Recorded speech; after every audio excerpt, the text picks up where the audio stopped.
The day they told me I was going to marry a human, I did not cry. I did not argue. I stood in the Grand Council chamber of the Kreth Dominion, with 50 highborn advisors watching me from the curved gallery above, and I simply looked at the floor for 3 seconds. Then I raised my head and said, "When?" My mother, the war matriarch Velara, stood at the head of the long obsidian table, with her hands folded behind her back, and her expression carved from something harder than stone. She had never once in my 34 cycles of life looked at me with softness, and she did not start then. She simply said, "The ceremony is in 12 days. The human arrives in 4. 12 days. 12 days to prepare for a marriage that would change the shape of the known galaxy, or so the Galactic Council believed. 12 days to make peace with the idea that my life, my title, my future, and every morning I would ever wake up to, would now belong to a peace arrangement that nobody actually wanted, but everybody agreed was necessary." I walked out of that chamber with my back straight and my chin level, because I was Vel Sora of the Kreth Dominion, and we do not let people see the things that hurt us. I want you to understand something about my people before I tell you the rest of this story. The Kreth are not a species that loses. We have never lost a war in 400 cycles. Not one. We win through patience and calculation. We watch, we wait, we plan 17 steps ahead, and when we finally move, we do so with the certainty of a star going supernova. We do not rush, we do not stumble, and we do not, under any circumstances, negotiate from a position of weakness. So when the humans arrived in the outer spiral, tearing through the boundary of Kreth-controlled space in their ugly, mismatched warships, every single one of our strategists sat down with confidence and began planning the campaign that would push them back within 2 cycles. That had always been enough. 2 cycles of calculated pressure, and any species we had ever encountered began talking about terms. The humans did not talk about terms. They pushed back. Not with superior numbers, not with weapons we had never seen before. They pushed back the way a rock pushes back when you try to lift it, not by moving, but by being completely, stubbornly, impossibly present. They held ground they should not have been able to hold. They adapted to our strategies faster than our strategists could produce new ones. And every time our commanders reported that the human line would break within days, it simply did not break. 11 years. 11 years of conflict that the Dominion had expected to last 18 months at most. By the end of the 7th year, 3 of our most senior war commanders had retired, rather than continue submitting reports that said the same thing, over and over. We are advancing, but we are not winning. By the end of the 9th year, the Galactic Council, which had been watching from a comfortable distance and placing confident wagers on Kreth victory, began making very quiet inquiries about whether anyone had considered a diplomatic solution. By the 11th year, the Dominion was not losing, but we were not winning. And a war that does not end is a war that eats everything around it. It was the humans themselves who suggested the arrangement. That detail has been recorded in the Council archives, though most species that read the summary assume that the Kreth proposed it, because it was the sort of thing a dominant power does to formalize a subordinate relationship. They are wrong. The offer came from the human diplomatic corps, in a message so straightforward and free of political decoration that our translators sent it back twice, thinking they had missed the subtext. The message said, in plain common tongue, "We do not want your territory. We do not want your resources. We want to exist in this part of the galaxy without fighting about it. If a formal treaty can accomplish that, we are willing. If a marriage alliance is what your culture requires to make a treaty binding, we can provide a suitable candidate." My mother read that message, set it down on her desk, and was quiet for a very long time. Then she called me in and told me I was going to marry a human. The human arrived on the 4th day as promised. I watched his shuttle come in from the observation deck of Relay Station Vel Karath, the neutral platform where the ceremony would take place. His ship was smaller than I expected, not a military vessel, though I could see from the configuration of its rear section that it had been one recently. Someone had painted the hull panels with a flat gray that did not quite match.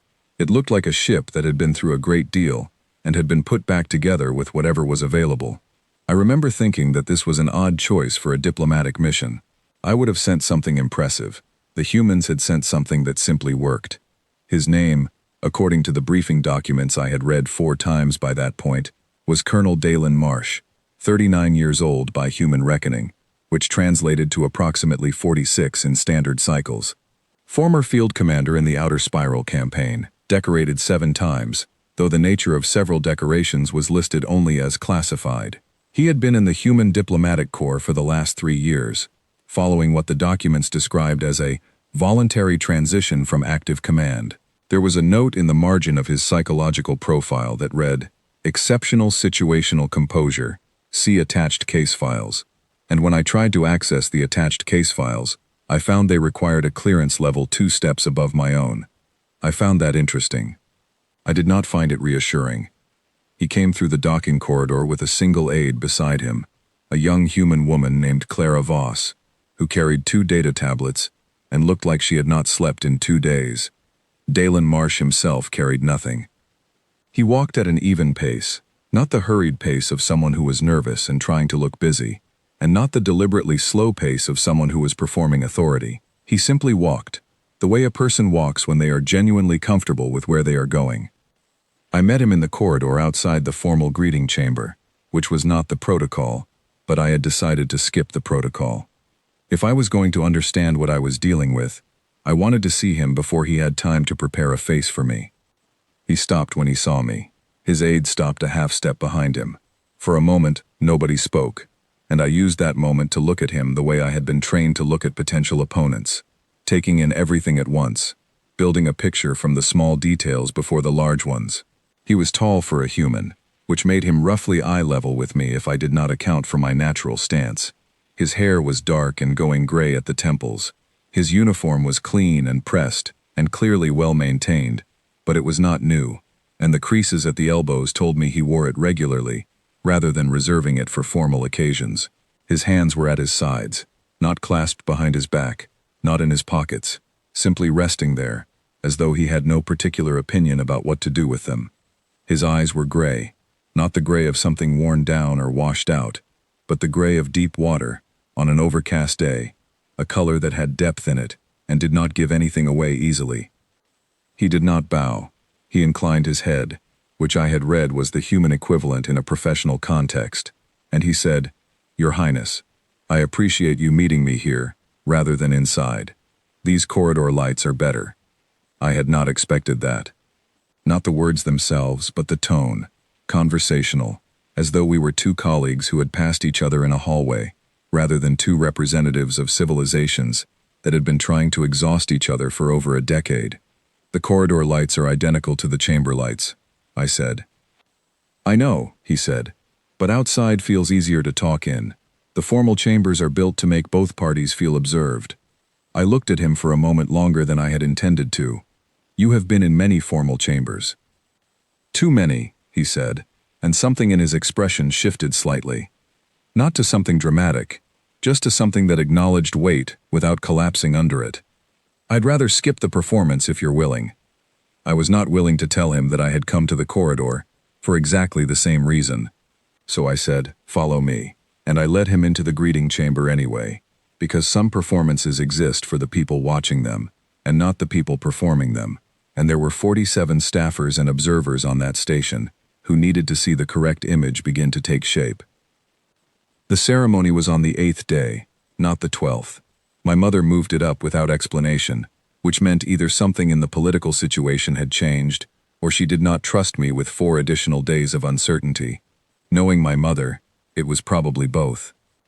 It was a Kreth ceremony, because the council had decided that the Kreth form carried more weight in terms of what it communicated to the other species watching.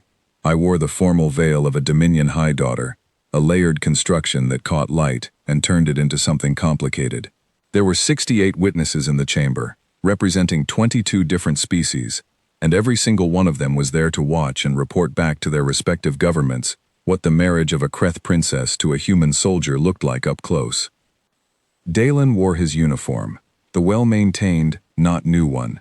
I noted that he had not acquired something more formal for the occasion, and I could not decide whether this was an oversight or a statement. The ceremony required vows to be spoken in my language.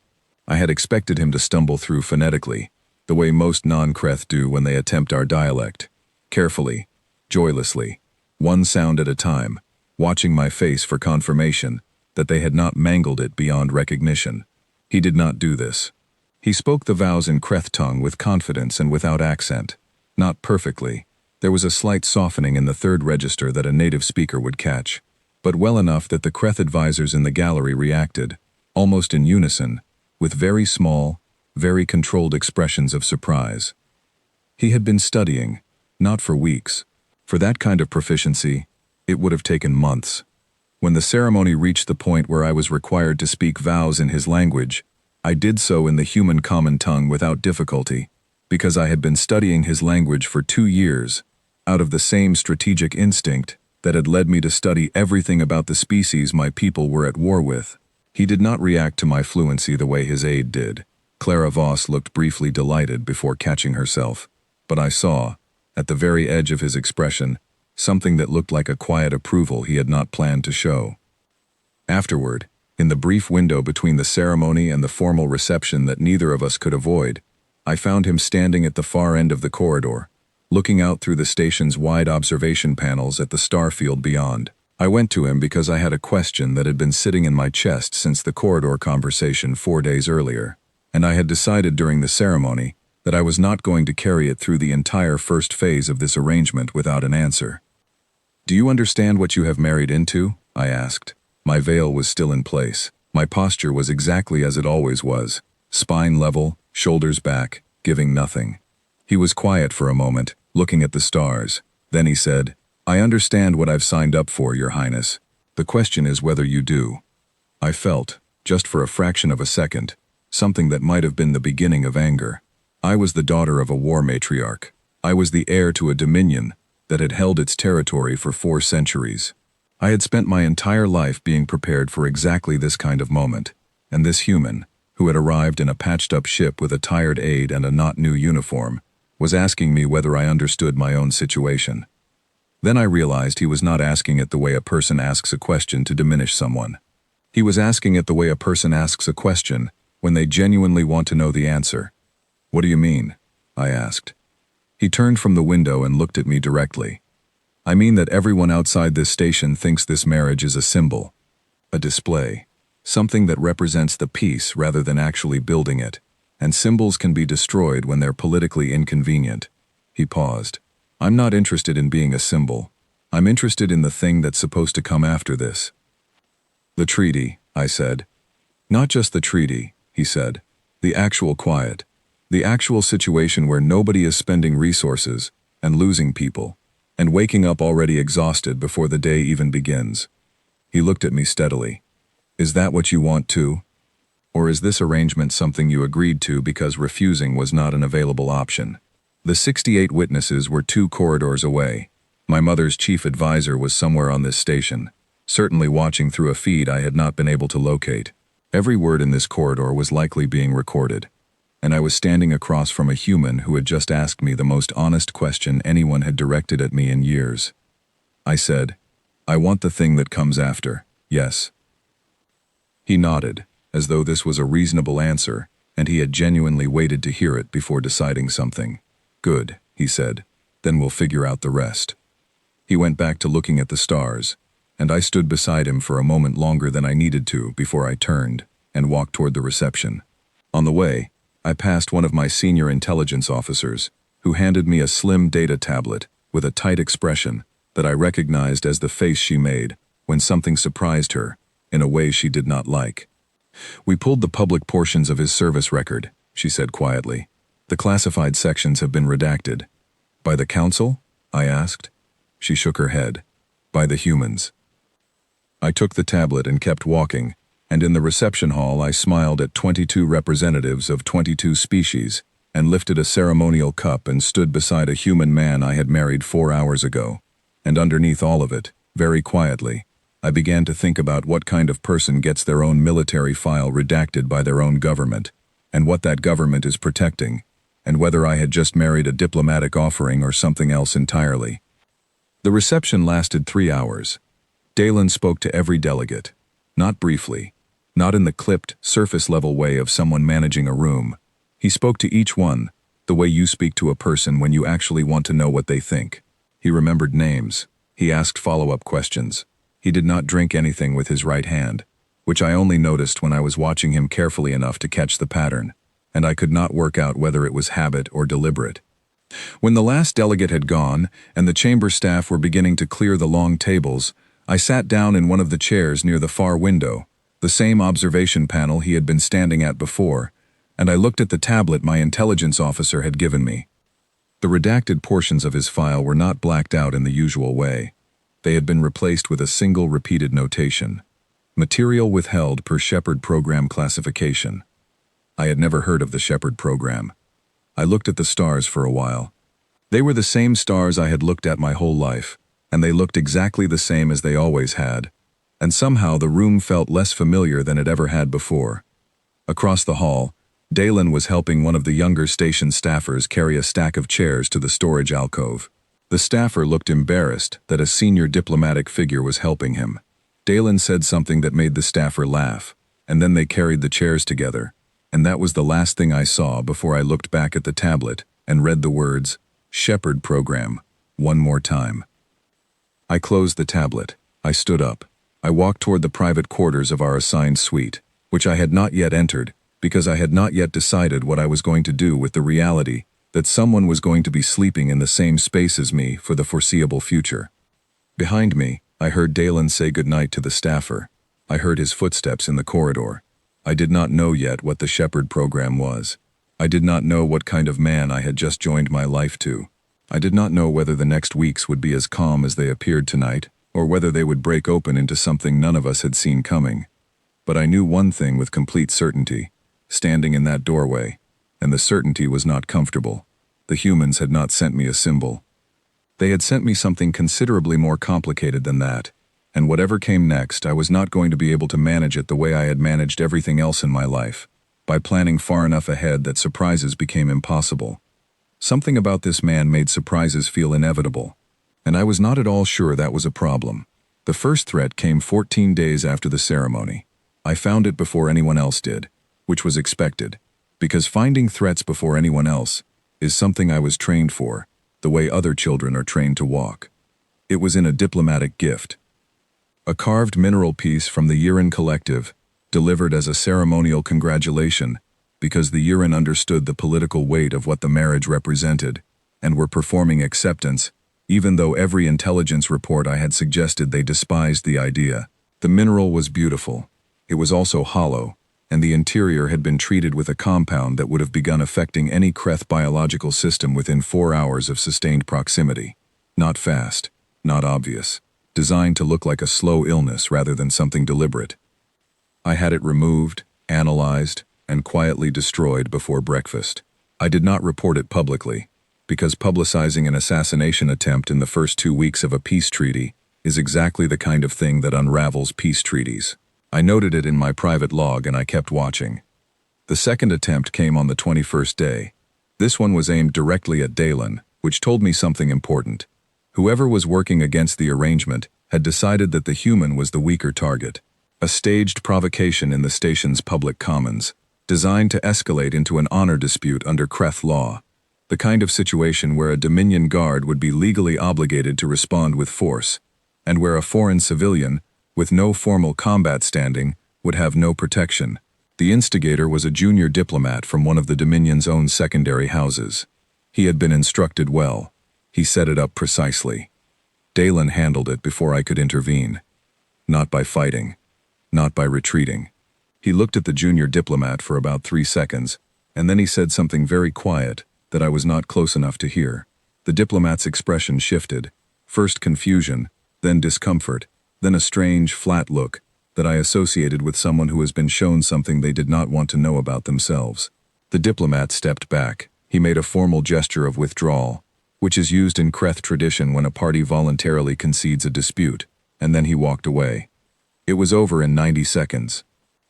I watched the exchange from 20 meters away, and I genuinely did not understand what had happened.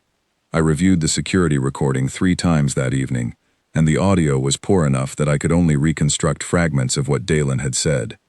What I could reconstruct suggested that he had named, very calmly and very precisely, exactly who had sent the diplomat, what their goal had been, and what the consequences would be for the diplomat specifically if the interaction escalated. Not threats. Information. Laid out the way you lay out a map, so that the person looking at it understands the territory they are actually standing in, rather than the territory they thought they were in.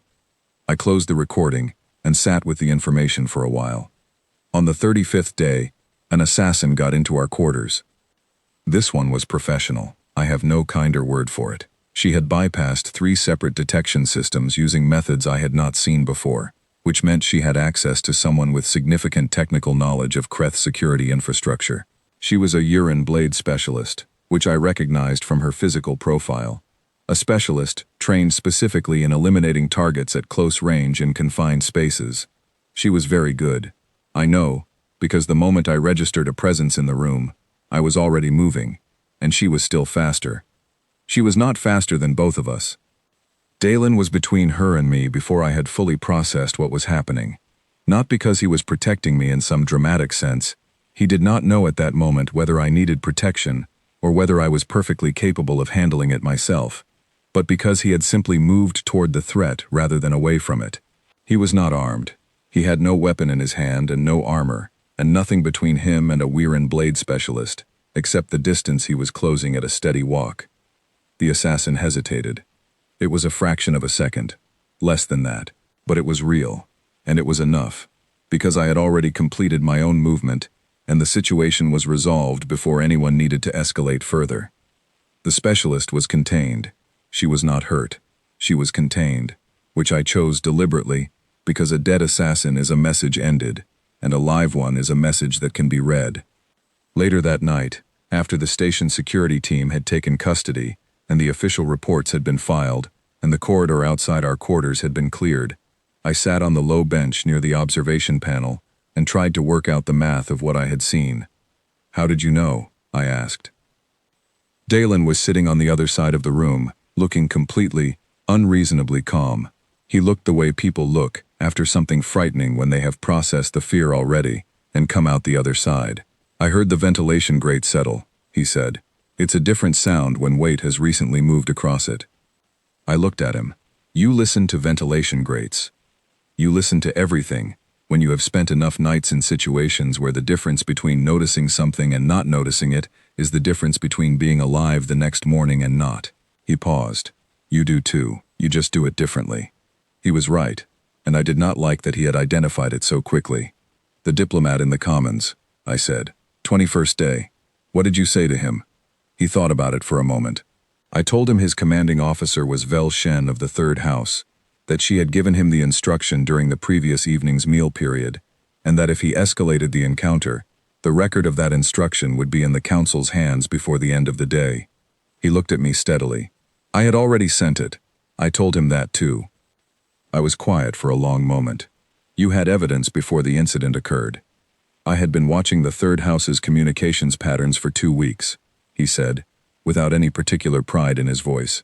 "The way you say a fact, rather than an achievement. They were using a timing code in their standard transmissions. It took a while to break, but the content was not subtle once I had it. I had been watching the Third House too. For 11 days.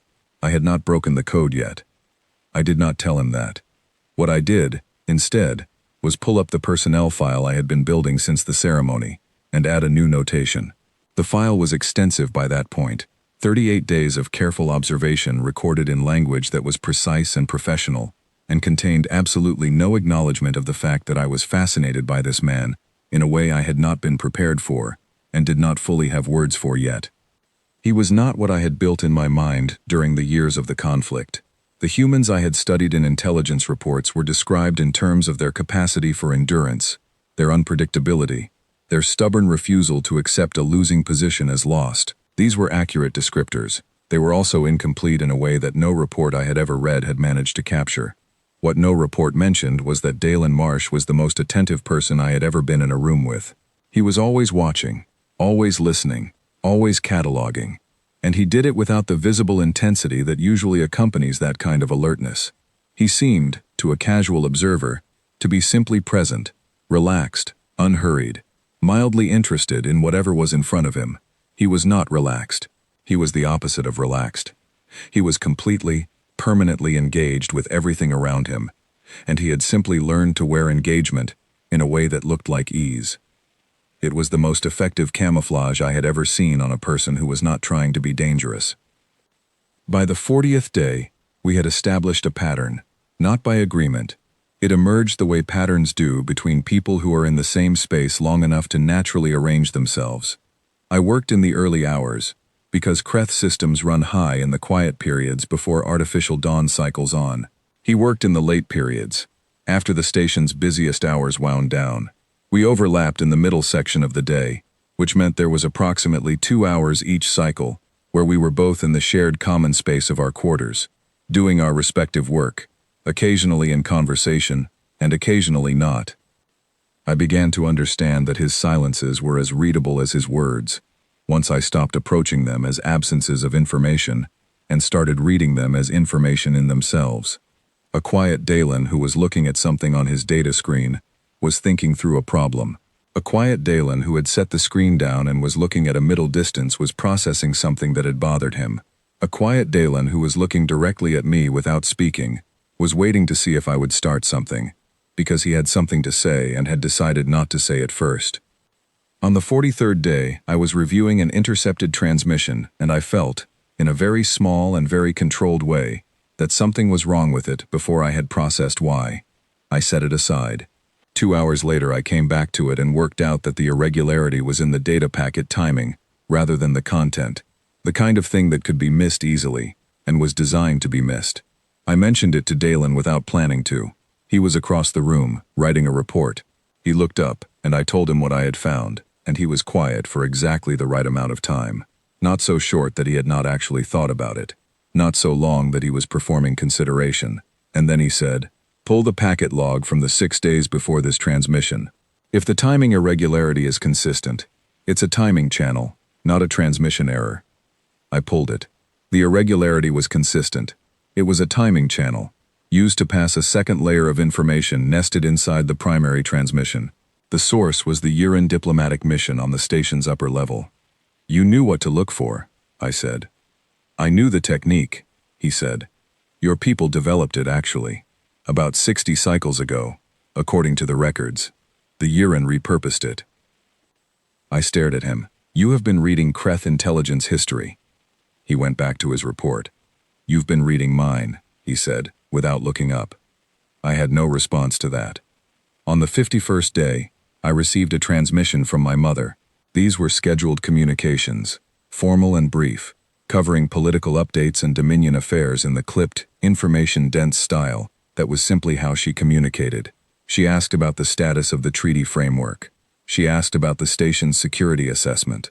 At the very end, almost as an afterthought, she asked, "Is the human useful?" I thought about 14 days and a mineral sculpture and a timing channel and a blade specialist and a junior diplomat who had walked away from an encounter looking like a man who had seen something unpleasant about himself. "He is observant," I said, "and he is not what the briefing documents described." My mother was quiet on the other end for a moment, which from her was equivalent to a significant reaction. "Explain." "He is more than a diplomatic signal," I said carefully. "He is functional. He identifies threats independently, and he responds to them without requiring direction." I paused. "He has been reading Kreth intelligence history." Another pause. Then, "Keep watching him." I closed the transmission and sat with the instruction for a while. Keep watching him, as though I had been doing anything else. The problem, and I want to be precise about this because precision matters, was not that watching him was difficult. It was that the longer I watched him, the harder it was to remember that the watching was supposed to be professional. He had begun, somewhere in the second month, calling me Vel instead of Your Highness, and I had not corrected him. I told myself this was because correcting him would have drawn attention to the informality in a way that drawing no attention did not. This was a reasonable explanation, and it was also completely untrue. On the 57th day, after the station's artificial lights had cycled to their lowest setting and the corridors were quiet, I could not focus on my work. This was unusual. I am extremely good at focusing on work. I sat at my desk and the words on my screen meant nothing to me, and eventually, I put the screen down, and I sat in the dark for a while. which is something Kreth do when something is settling inside them that they have not yet named. Dalen was still awake.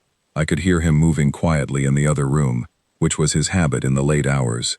After a while he came and stood in the doorway and said, "The council vote on the urine border provision is bothering you." "It is not bothering me," I said. "It is," he said. "You've been sitting in the dark for 20 minutes. I looked at him. He was standing in the doorway with his arms loose at his sides, and his expression easy, the way it always was, and I thought very clearly, this man has been inside a burning ship, and he is standing here now in a dark room, concerned about whether something is bothering me, and I could not work out what to do with that. "It is a complicated vote," I said. "Yes," he said. He came into the room and sat in the chair across from me, not close, not crowding, just present. "Tell me the part that's actually complicated." So I did. I told him about the council vote and the urine provision, and the 3 secondary houses that were using it as leverage for their own boundary disputes. And as I talked, I watched him listen with that complete, genuine attention he gave everything. And somewhere in the middle of explaining the third house's positioning, I realized that I was talking to my husband not as a political ally or a diplomatic arrangement or a strategic asset, but simply as a person I trusted to hear something that was complicated. That realization sat in me like something sharp that did not quite hurt. When I finished, he said, "The third house wants the provision to fail. Stall it, not reject it. A failed vote looks like conflict. A stalled vote looks like process." He looked at me. "Give them the stall. Let them think they won something. Then move the vote language to a subcommittee where you control 2 of the 3 seats and resolve it cleanly in 10 days. I had been trying to outmaneuver 3 houses at once. He had suggested a way to make them outmaneuver themselves. "That is a Kreth strategy," I said, because it was the kind of indirect resolution my people had used in internal politics for generations. "I've been reading Kreth political history too," he said simply, and went back to his room. I sat in the dark for a while longer. Then I opened my screen and began drafting the subcommittee motion. The thing I did not write in my personnel file that night was this. I had been keeping that file for 57 days, and I had filled it with observations and assessments and professional notations. And what it did not contain, what I had carefully not put into it, was the fact that twice in those 57 days, I had walked past his room when I could have taken a longer route, and 3 times, I had started a conversation when I could have sent a message instead, and 5 times, I had looked at the door between our rooms and thought about whether there was something I wanted to say. I was not naive. I was not sentimental. I was the daughter of a war matriarch, and I understood the difference between what was real and what was convenient to believe. But I also knew, as clearly as I knew anything, that whatever Dalen Marsh was, whatever the Shepherd program was, whatever the humans had sent me, it was not something I had any framework for. Not yet, and in my experience, the most dangerous things in the galaxy are not the things that announce themselves. They are the things that arrive quietly and become important before you have decided whether to let them. Outside, in the intercepted transmissions of the Uran diplomatic mission, a message was being composed. I did not know it yet. It would arrive in official channels 2 days later, and it would be addressed not to the Kreth Dominion, not to the Galactic Council, but to Colonel Dalen Marsh specifically. It would use his name in the old formal register, which in Uran tradition is reserved for enemies who are worth naming.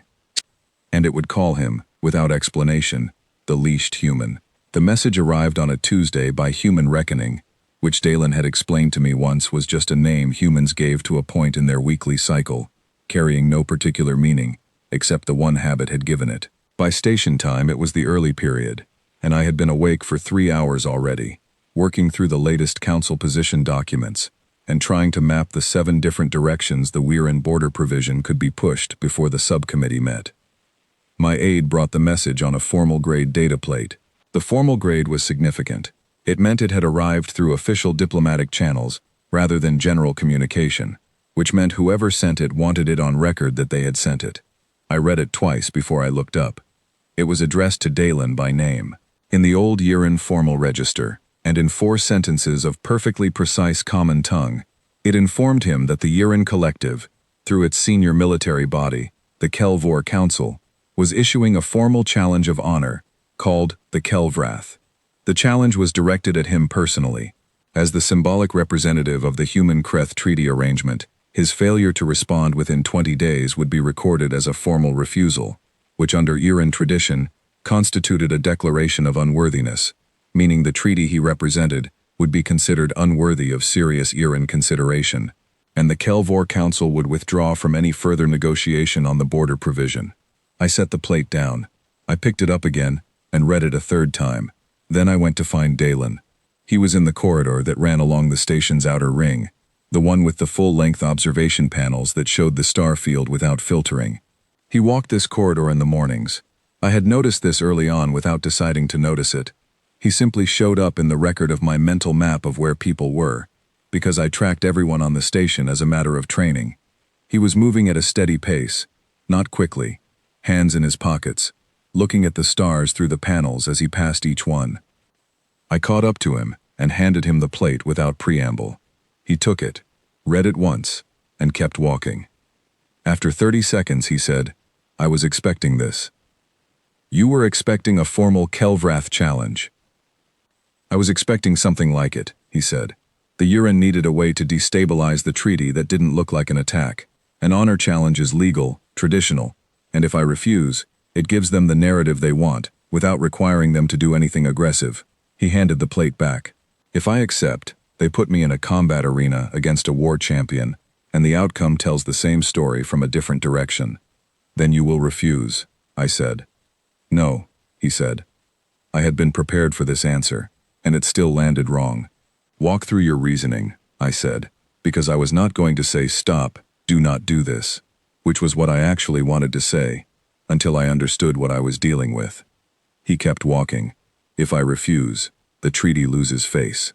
The Uran pull out of the border provision discussions. The council reads it as the human representative flinching under pressure, and every faction that wants this arrangement to fail gets what they need to push harder." He glanced at me. "If I accept, at least the outcome is uncertain." "It is not uncertain," I said. "I have the full physiological profile of every Wiran champion who has competed in the Kelvrath in the last 300 cycles. The smallest of them weighed twice what you weigh. The last non-Uran competitor to survive the challenge intact was 800 years ago, and the records suggest that survival was exceptional enough that they wrote songs about it. The challenge is not designed to be winnable by a non-Iran. It is designed to be a performance of Wiran superiority, conducted in a framework that looks fair." He was quiet for a moment. "I know." "Dalen." He stopped walking. He turned to face me, and his expression was the same as it always was. Level, present, without the particular anxiety that should have been there given what we were discussing, which was the possibility of him being seriously hurt or killed in a ritual that would be broadcast across 47 species communication networks. "Vel, I appreciate everything you just said. I am not dismissing it, but there is no version of refusing that ends better than the worst version of accepting." He looked at me steadily. "I am going to respond to the Kelvor Council and accept the challenge." I looked at him for a long time, long enough that a different person would have been uncomfortable. He was not uncomfortable. "Then I need everything the Dominion has on Uran combat physiology, Kelvrath rules, and the specific champion they will select," I said. "And I need it before you send your acceptance." "I already have most of it," he said, and started walking again. I stood in the corridor for a moment, then followed. "How long have you been researching the Kelvrath?" "Since the Uran border provision vote was first delayed," he said. Which is when I understood that the Kelvor Council was planning something rather than simply being slow. He glanced at me. "You had the same assessment. Your subcommittee motion was a response to the same reading." We walked in silence for a moment. "The Shepherd Program," I said. He did not stop walking. He did not look at me, but something in his posture shifted, very slightly, the way a person shifts when they have been waiting for a question to arrive and are now deciding how to answer it. "Where did you read that?" he said. "Your service record," I said. "The classified sections were replaced with that notation. I found the notation 4 months ago. I have been waiting to understand enough about you to ask about it directly." He was quiet for long enough that I thought he might not answer. Then he said, "It is a program for people who are better suited to certain kinds of work than others." "Diplomatic work," I said. "Conflict resolution," he said, with a precision that I recognized as someone choosing words that are accurate but not complete. "What does that mean?" I asked. He stopped walking again. We were in front of one of the long observation panels, and the star field beyond it was enormous and very still. He looked at it for a moment. Then he said, "Do you know how many times humanity almost did not survive?" The shift in direction caught me slightly off guard, which itself was an unusual experience. "The historical records mention 3 significant near-extinction events," I said. "3 that made the official histories," he said. "There were others, smaller ones. Moments where the wrong decision by the wrong person in the wrong situation would have cascaded into something that could not be stopped." He turned and looked at me. "Humanity survived all of it. Not because we are stronger than our problems. We are not stronger than our problems. We survived because there are people in every generation who are capable of sitting inside a terrible situation, inside the burning room, inside the worst possible moment, and staying present, and staying calm, and staying focused on what can still be done instead of what has already been lost." I said nothing. I was listening. "The Shepherd program identifies those people," he said. "It does not create them. You cannot create them. You can only find them and give them the context to do what they were already going to do." He looked back at the stars. "I am one of them. That is what the classification protects. Not the program itself, the list of people who are in it, because that list is a target. If your enemies know which people are holding the worst situations together, the most effective thing they can do is remove those people."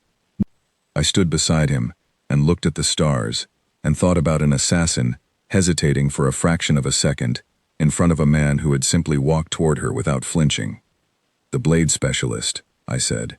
She hesitated because she did not have a protocol for a target who was not afraid. "She was trained to expect a fight or a retreat," he said. "Both of those are patterns she knew how to manage. What she got instead was someone walking toward her slowly and steadily without any of the physiological markers of fear response, and her training had nothing for that." I thought about what it would take to produce that response in someone. Not the absence of fear, the presence of something else. Something large enough to fill the space where fear would normally be, so that the fear had nowhere to grow. "What were you thinking?" I asked. In that moment, he was quiet for a long time.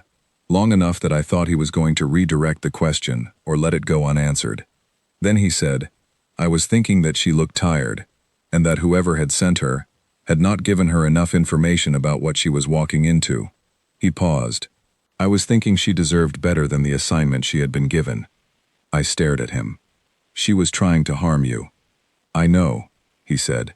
"She was also a person who had been sent into a situation by someone who did not care what happened to her afterward." He turned from the window. "Both things are true. I can hold both of them at the same time." We walked back to our quarters in silence. I had a great deal to think about, and Dalen Marsh was apparently comfortable walking in silence with a person who was thinking, which was one of the many small things about him that I had noted without knowing what category to put it in. That evening, after the formal response to the Kelvor Council had been sent, and the station's communication office had logged it, and the news of the acceptance had begun its inevitable spread through the diplomatic networks, I broke through the last encryption layer of his service record. Not the classified sections. Those were still behind barriers I did not have the correct approach for yet. The public sections, which I had read 4 times already, but which I had not read carefully enough. I had been looking for information about what he had done. I had not been reading carefully enough for information about what had happened around him. Case File 6. A first contact situation with a species called the Vel Moran, who had been in active conflict with a human colony settlement for 4 months, when Dalen arrived as a secondary negotiator. His primary counterpart had been evacuated 3 days before his arrival, due to an injury. He had walked into a negotiation that had already collapsed once, with no support staff, no cultural specialist, and a communication system that was still being calibrated. The Vel Moran had 3 delegations from 3 different factions, all of whom had different grievances with the colony and with each other. The colony itself had 17 days of supplies remaining. He had been there for 9 days. When he left, the colony had a 40-year resource agreement with 2 of the 3 factions. The 3rd faction had entered mediated discussion with the other 2, and no one had been hurt. The case file note at the bottom, written by a senior human diplomatic official named Arthur Gray, Read. Marsh's method is not negotiation in the traditional sense. He does not trade concessions. He does not build leverage. He finds the thing underneath the stated problem, the actual fear, the actual loss, the actual wound that the fighting is an expression of, and he addresses that instead. This takes longer, and it is harder to categorize in standard reports. But the outcomes hold. None of his resolutions have failed at the 18-month review stage. That is not a coincidence.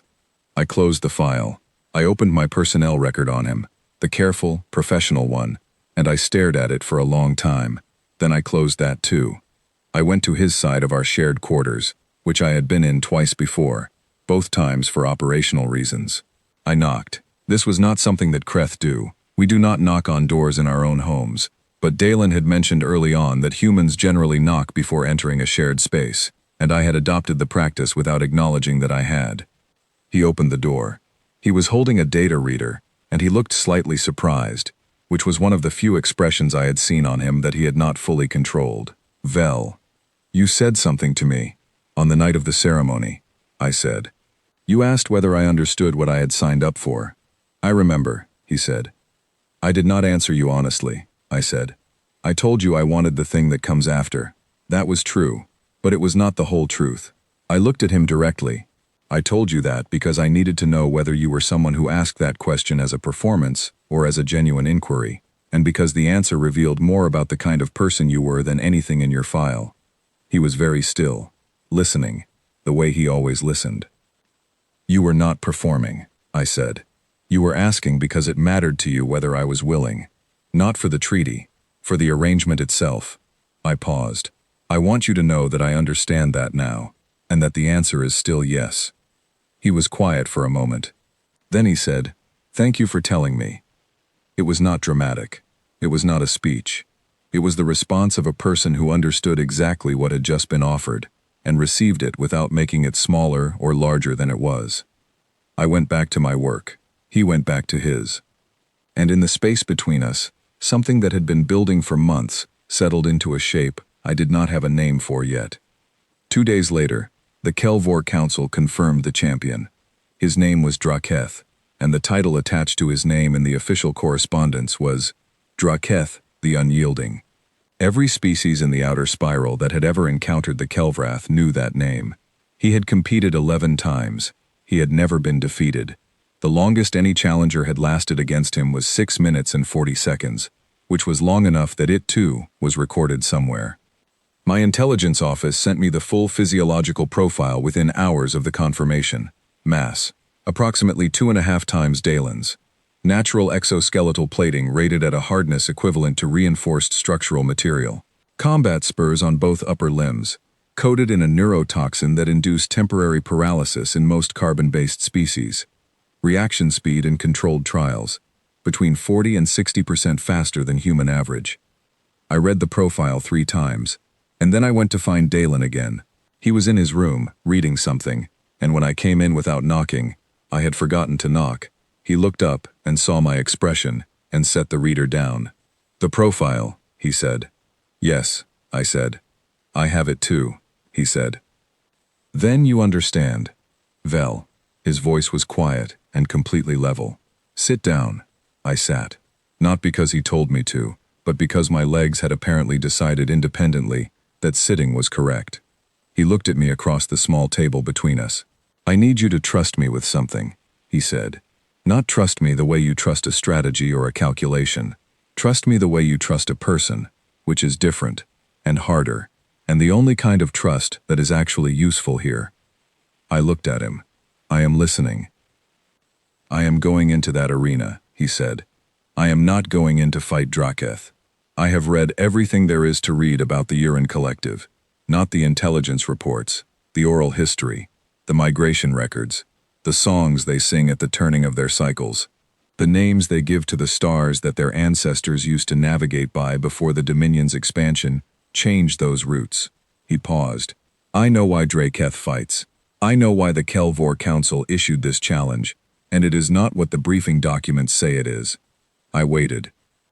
The Uran are not aggressive, he said. They are grieving.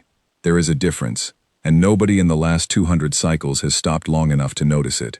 He looked at me with those gray eyes that were always reading something I had not yet found. I am not going to defeat Draketh.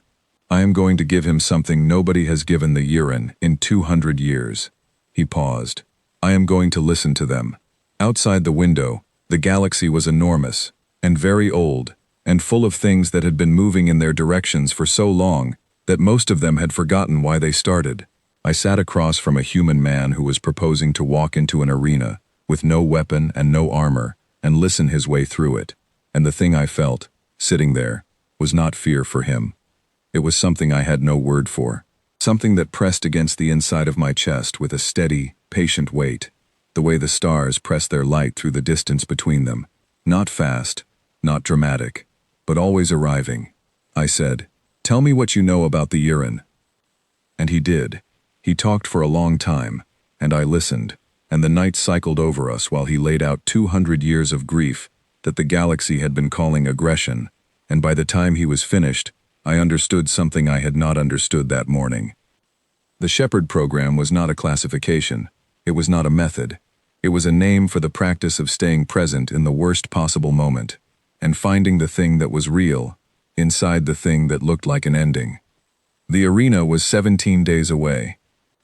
I had 17 days to decide whether I was going to spend them preparing for what I would do if he did not come back, or preparing for what I was going to do when he did. I chose the second one. I am my mother's daughter, and my mother's daughters do not plan for failure when planning for success is still an option. But I also chose it for a different reason, one I did not write down anywhere, one I barely admitted to myself, because the person sitting across from me had walked toward every worst thing in his life without flinching, and I was not going to be the one who flinched for him. 17 days is a long time when you know exactly how each one is going to end. I used every hour of them. I pulled every piece of intelligence on the Yurin that the Dominion had accumulated over 2 centuries of contact. Not the summary documents, the raw collection. The field reports, the intercepts, the cultural observation notes from the Dominion's outer post officers, the trade records, the navigation charts that showed where Yurin colony routes had been before and after the Dominion's expansion into the outer spiral. I read until my eyes adjusted to the dim display light in a way that I recognized as the end of a long session response. And then I kept reading. Dalen had told me the Yurin were grieving, not aggressive. The more I read, the more I understood what he meant, and the more I understood why 200 years of Dominion intelligence had missed it entirely. Grief looks like anger when you only read the surface layer. The Yurin came at border disputes with fury. They rejected diplomatic contact with a kind of cold, absolute refusal that most species read as contempt. They named their ships after losses rather than victories, which Dominion analysts had recorded as a cultural quirk, and moved past without asking what the losses were. I asked. I went back through 400 years of Werin trade route records, and I mapped them against the Dominion's expansion into the outer spiral, and what I found was a colony world. One world, named in Old Yurin as a compound term that translated roughly as the place where the roots first held. It had been absorbed into Dominion territory in the 4th cycle of the expansion. The records listed it as an uninhabited resource world. The Yurin oral history, which Dalen had obtained through academic channels I had not thought to check, called it the first settlement of the Kel-Sori lineage, the founding clan of what would eventually become the Kel-Vor Council. The world was not uninhabited when the Dominion took it. The survey team had recorded life signs and categorized them as non-sentient animal populations. They were wrong. The Kel-Sori had a settlement there, a young one, not yet large enough to appear on the standard sentient civilization registries. By the time the Dominion's territorial designation was challenged through council channels, which the Yurin did, repeatedly, for 40 years, the settlement had been classified as a minor site, and the appeal process had stalled in a committee that had not met in 12 years. In the council's records, the case was listed as unresolved pending further review. It had been pending further review for 163 years. I sat with that information for a long time. I am Kreth. The Dominion's expansion in the 4th cycle was before my time, before my mother's time, before my grandmother's, but it was not before the Dominion. It was the Dominion. It was us. I went to Dalen with the research on the 10th day of the 17. He was in our shared common space, working through what appeared to be a large amount of Werin linguistic material. the sacred dialect I recognized, which is not taught to outsiders and which I did not know the source of. I put the research down in front of him. He read it. He did not look surprised, which told me he had already found it, or something close to it, but he read it carefully, and when he finished he looked up and said, "You found the colony record. Did you know before, or after the challenge was issued?" I asked. "Before," he said. "I found it in the academic archives 6 months before we married. It was one of the reasons I agreed to the assignment." I looked at him. "You agreed to come here because of a year-in colony dispute." "I agreed to come here because the war between your people and mine had no clean ending, while there were wounds in the region that nobody was treating," he said. "The treaty was the structure. The colony was one of the wounds." He looked at me steadily. "There are others. That one is the oldest and the deepest, and Draketh is Kel-Sori lineage. He has been the Yurin's loudest voice on the challenge for a decade, which tells you something about what the Kelvrath is really about." I understood then. The challenge was not about defeating the human representative of the treaty. It was about being seen. It was about forcing the galaxy to watch, while a Kel-Sori champion stood in front of the symbol of the arrangement that had cost his people their founding world, and had the chance to make that cost visible. "He does not want to win the fight," I said.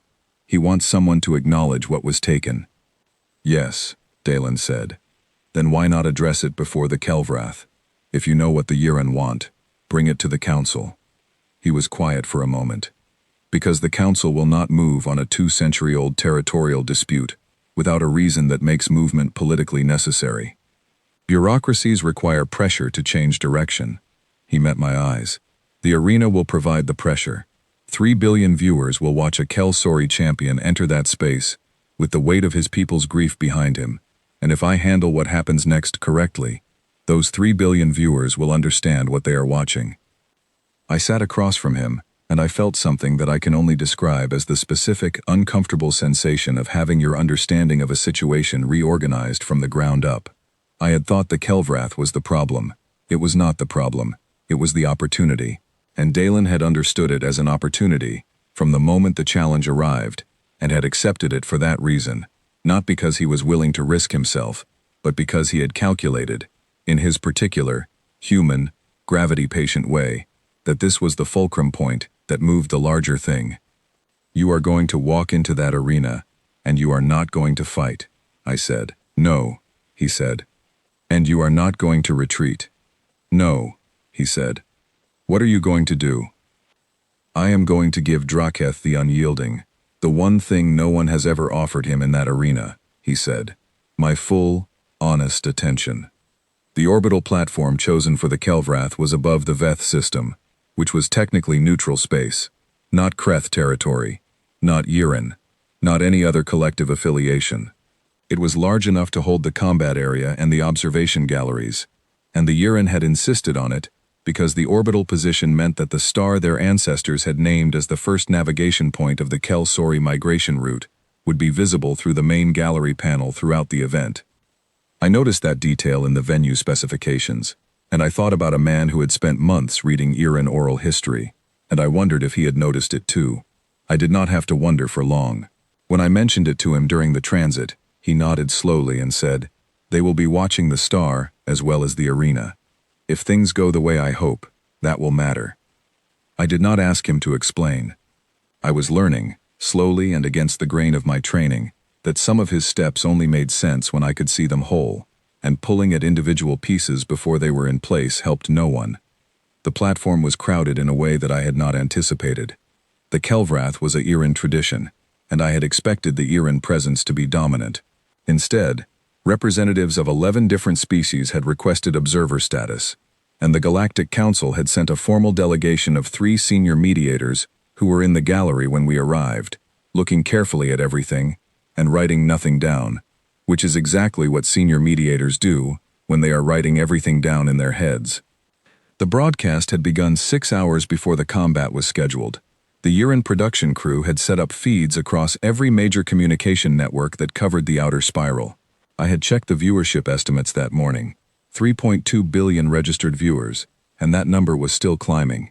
3.2 billion beings, watching a platform above a starfield, waiting to see a human walk into a Yurin honor arena.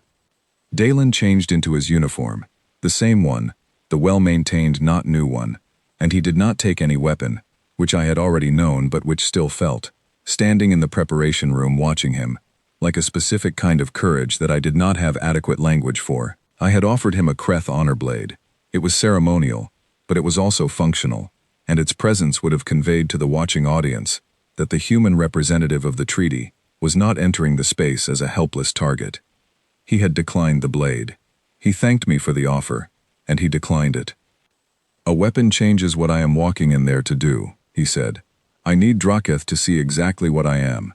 No display, no performance, just the thing itself." I stood in the doorway of the preparation room while he straightened his collar in the narrow reflective panel, and I said something I had not planned to say. "I have not told anyone why I think this will work," I said, "but I want you to know that I think it will work." He looked at me in the reflection. His expression was the level, present thing it always was, and underneath it, I saw, for the first time, clearly, that he was not without fear. And he simply had something alongside the fear that was larger. "That helps," he said. "Thank you." He went into the arena. The arena itself was circular and open. No barriers, no restraining fields, no referee systems. The Kelvrath did not use those things. It was a space where two parties entered, and the outcome was determined by what happened between them, without interference. The Yuran design philosophy assumed that any intervention from outside was an admission that the space itself could not hold what it needed to hold. Draketh the Unyielding entered from the opposite side. I was in the observation gallery, at the forward position I had negotiated for specifically. I wanted to see his face. I wanted to see Draketh's face, and I wanted to see the space between them as it changed. Draketh was everything the profile had said and more. He moved into the arena with a weight that the space seemed to feel, not aggression in the immediate sense, but presence, the kind that accumulates over generations of being told your grief is not worth acknowledging and responding, by becoming something that cannot be ignored. His combat spurs were visible, catching the light. His four eyes locked on Dalen before he had fully crossed the entry threshold. Dalen stood in the center of the arena. His hands were at his sides. He was looking directly at Draketh, and even from the gallery, even across the distance, I could see that he was not braced. He was not tensed. He was simply present, the way he was always present, as though whatever was about to happen was something he had made room for, rather than something he was preparing to survive. The crowd was silent. 3 billion people were silent. Draketh crossed the arena in 7 steps. He was fast, faster than the profile had prepared me for, fast in the way that size and training combine into something that stops looking like a physical quality and starts looking like inevitability. He raised his right spur at the 3rd step, and by the 7th step, it was at the height where a strike would be most effective, and I made myself keep breathing, and Dalen did not move. He did not move. Draketh stopped. Not a dramatic stop. Not the stop of someone who had been physically prevented from continuing. The stop of someone who had encountered something unexpected enough that the action they were midway through could not complete itself, because the situation had changed in a way that the action no longer addressed. And Dalen opened his mouth and spoke. In Yuran, in the old sacred dialect, and even from the gallery, even with the slight distortion of the broadcast systems, I could hear that it was correct.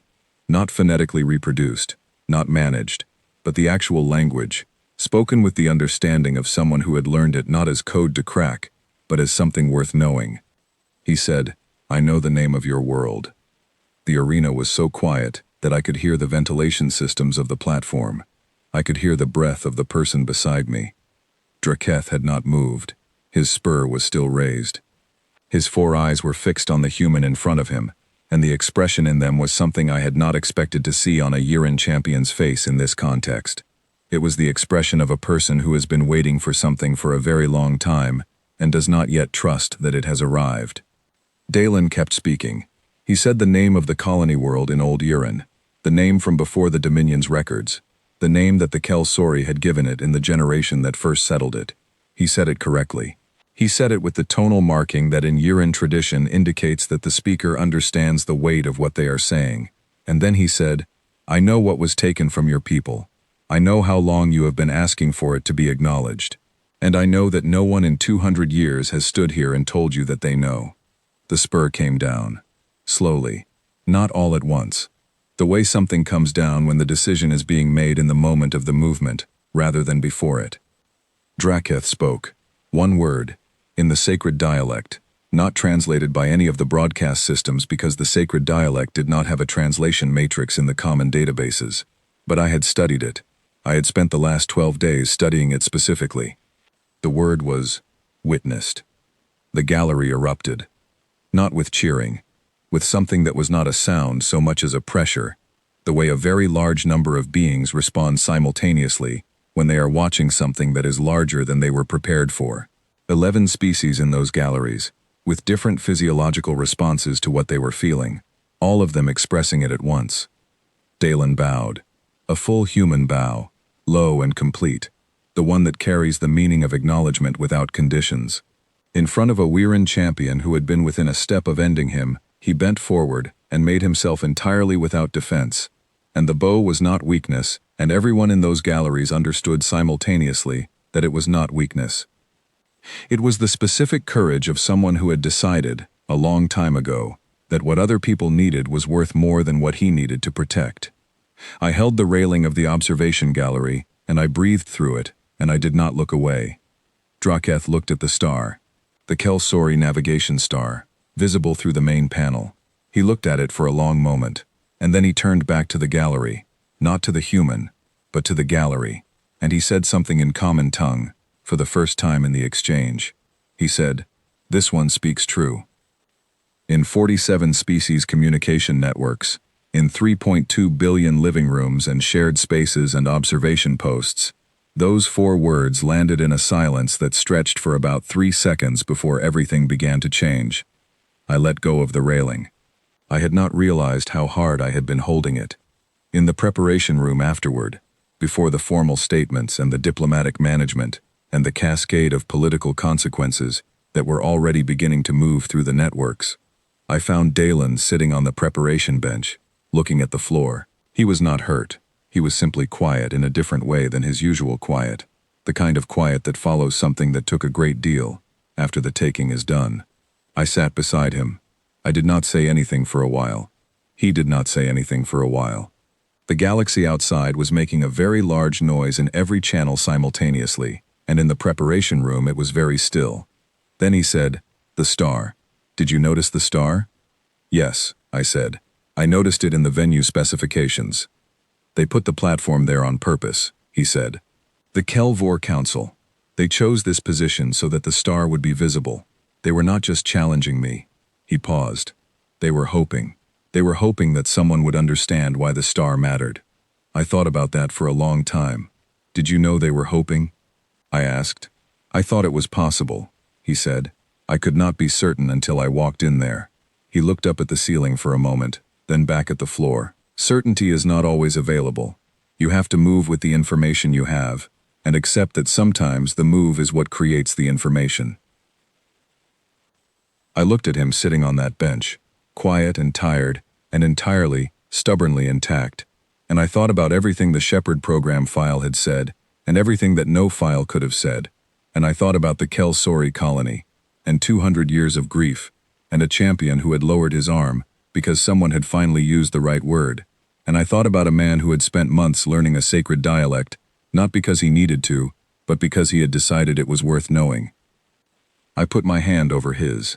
It was not a Kreth gesture. It was a human one, which I had observed enough times in the last months to understand. His hand turned under mine and held on. Neither of us said anything else.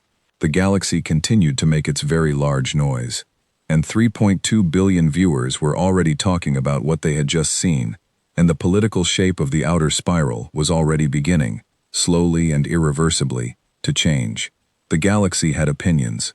It had, by the morning after the Kelvrath, approximately 3.2 billion of them, and they were arriving through every communication channel available to Relay Station Velkarath in a volume that required 4 of my aides working in rotating cycles, just to organize them into categories. The categories were broadly these: awe, confusion, political analysis, and what I can only describe as a kind of collective, species-wide reassessment that happens when something occurs that does not fit any of the existing frameworks for understanding how situations resolve. I read the analyses that came from the Council's Xenopsychology Division first, because those were the ones that would shape the official response. The senior xenopsychologist, a careful academic from the Moval Confederacy named Dr. Rael Osu, had published an initial assessment within 12 hours. It was thorough and intelligent, and it got almost everything wrong. He described what Dalen had done in the arena as a sophisticated de-escalation technique. He categorized it under something called empathic confrontation. He noted that the use of the sacred dialect was a high-risk strategic choice that paid off due to extensive preparation. He concluded that the Shepherd program, which he had apparently also found a reference to and researched, represented a formalized human methodology for conflict resolution that could potentially be adapted across species with appropriate cultural calibration. He then recommended that the Council consider requesting access to the Shepherd program's training materials. I read the report twice, and then I went to find Dalen and told him about it. He read it on my tablet, standing in the common space with his morning drink, and his expression did what it sometimes did when he was being careful not to let something show. The very slight tightening around his eyes that meant he was managing an emotion, rather than not having one. Then he handed the tablet back. "He is not wrong about any of it," he said, "and he missed the point entirely. He thinks it is a technique," I said. "He thinks it is a technique," Dalen confirmed. He put his drink down and looked at the tablet in my hand, with the expression he had when he was deciding how to say something. The sacred dialect was not a strategic choice. I learned it because the Yurin have a word in that dialect that does not exist in any other language I know, for a particular kind of grief that is both personal and ancestral at the same time. I wanted to understand that word, and once I understood it, I understood what the Yurin were carrying. He paused. "You cannot learn a people's sacred language as a strategic move. It does not work that way. They can tell the difference." "Draketh could tell the difference," I said. "Yes," he said. I thought about Dr. Rael Osu's recommendation to the Council, access to training materials, as though the thing Dalen had walked into that arena with was a skill set that could be filed and retrieved and taught in a curriculum. "If they implement that recommendation," I said carefully, "they will produce people who know the techniques, and not the thing behind the techniques." "Yes," he said again, with the same quietness. "That could be more damaging than not implementing it at all. Also yes." He picked up his drink again. He was not going to do anything about the report. I could see that in the way he had set it aside. Not the setting aside of someone who would return to it, but the setting aside of someone who understood that some things move at the speed they move, and not any faster. The Council would do what the Council would do. The xenopsychologists would publish what they published. In 10 years, someone might understand it more accurately. In 20, they might begin to. What mattered in the immediate moment was not the report. What mattered was that the Kelvor Council had sent a communication to the station 6 hours after the arena, requesting what they called a structured dialogue regarding historical territorial claims. Not a negotiation, not a demand, a dialogue. In 200 years of Yurin Dominion interaction, the Yurin had never once requested a dialogue.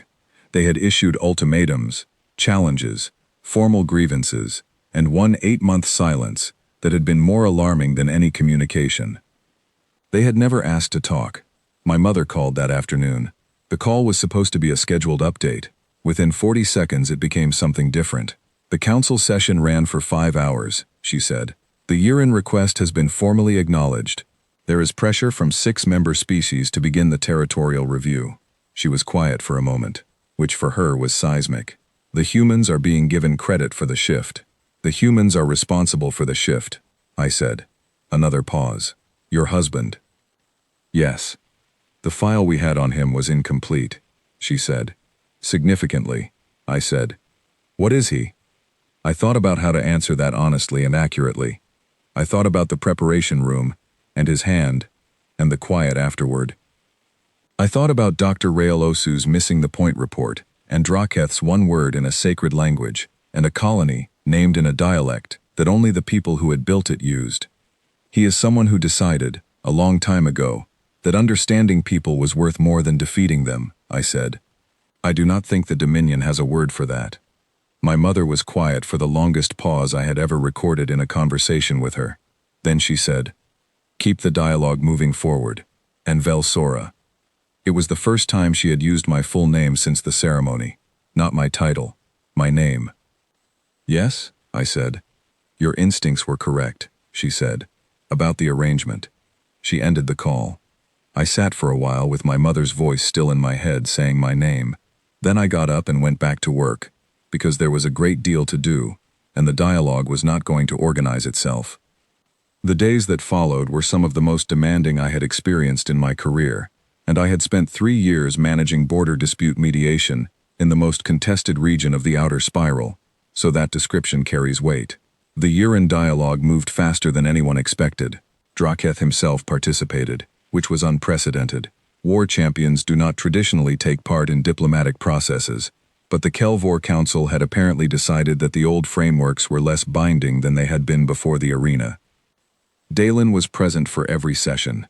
He did not lead them.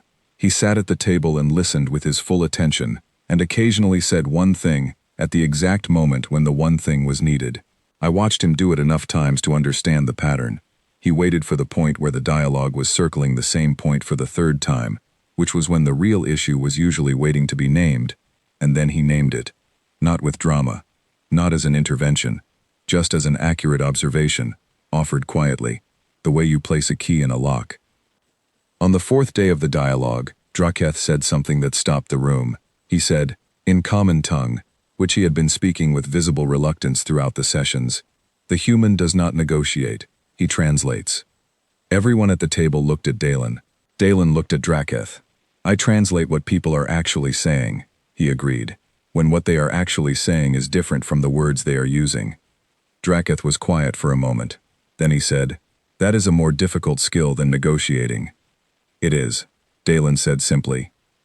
The territorial review that came out of those sessions would take 2 more months to formalize in council documentation. But the shape of it was clear by the end of the first week. The Kel-Sori colony world would be redesignated in the council registry from uninhabited resource territory to historical year-end settlement site. The resource extraction operations there, which had been minimal for decades, the world being largely depleted, would cease. A Weirin cultural preservation mission would be permitted access, and a separate council working group would be established to review other cases of pre-registry settlement that had been absorbed during the Dominion's expansion. That last item was the one that made my mother's advisors nervous. It opened a door that led to a number of places that the Dominion had preferred to leave closed. I knew it. My mother knew it. The Dominion's senior council knew it. When I raised it with Dalen, carefully, because I was aware of the complicated position I was in, being simultaneously the representative of the Dominion and the person who was most directly invested in the dialogue succeeding, he said, I know. Does it change what you think the right outcome is? I sat with that question. No, I said. Then that is the answer to the rest of the question, he said. He was right. He was also making my situation considerably more complex, and he knew it, and he had asked me directly what I thought the right outcome was rather than assuming I would default to the Dominion's preferred position. That was not something I had expected from anyone in a formal diplomatic arrangement. Certainly not from someone who technically represented an opposing power. The Movil Confederacy came forward on the 15th day. Their ambassador requested a private meeting with Dalen, not through the standard diplomatic channels, but through a personal message that he showed me when it arrived. The Movil had a disputed territory claim of their own, smaller than the Yiran situation, but similar in structure. They had been watching the Yiran dialogue, and they had apparently decided that what they had seen in the arena and around the table was something they could trust enough to bring their own issue into. They are asking for the same thing Draketh asked for, I said. Yes, Dalen said, to be heard by someone who will not immediately reduce what they say to leverage. Can you take on another dialogue while this one is still moving? The Movil situation is smaller, and the claim is clearer, he said. If we address it before the Yiran documentation is finalized, it strengthens the precedent rather than fragmenting it. He glanced at me. But it requires the Dominion's cooperation. Your mother would need to agree. I drafted the request to my mother that evening. I worded it as a strategic opportunity, which it was. I also included, at the end, a single line that was not strategic. I believe this is the right direction. I had not written anything like that to my mother in my professional life. I sent it before I could revise it back to something more manageable. Her response came in 3 hours, which was fast. It said, "Proceed." The Teth hegemony came forward 2 days after the Moval. Their situation was more complex and their grievance older, but the pattern was the same. They had seen something in the arena that told them the political space had changed, and they wanted to know whether the change was real. I was in the dialogue sessions every day. I was managing the Dominion's position, tracking the Council's response, monitoring the factions that were still opposed to the treaty, running the intelligence operation I had been running since the ceremony. I was doing all of this, and also, somewhere in the middle of all of it, I was becoming a different kind of person than the one who had stood in the corridor of Relay Station Velkarath and told a human that she wanted the thing that came after. I noticed it in small ways. The way I was reading Council documents, not just for Dominion advantage, but for what they said about what the other parties needed. The way I was entering conversations. Dalen had not taught me this. He had not suggested it, or recommended it, or done anything that could be described as instruction, but the thing he did was visible enough, and I was in close enough proximity to it, that it had begun to change the angle at which I approached problems without my deciding to change it. My intelligence officer noticed. She came to me on the 23rd day of the dialogue with a summary report, and when she finished delivering it, she said, in the careful way of someone who has been trying to work out whether to say something for several days, "Your assessment methodology has shifted." "Has it?" I said. "In the last 6 weeks," she said, "you are running the same intelligence operations, but you are categorizing the outputs differently. You are spending more time on what the other parties want, and less on what they are likely to do next." I looked at her, and, "The predictive accuracy has improved," she said. "Significantly." She held my gaze. "I am noting it, because it is relevant to our operational effectiveness." "I understand," I said. "Continue the current approach."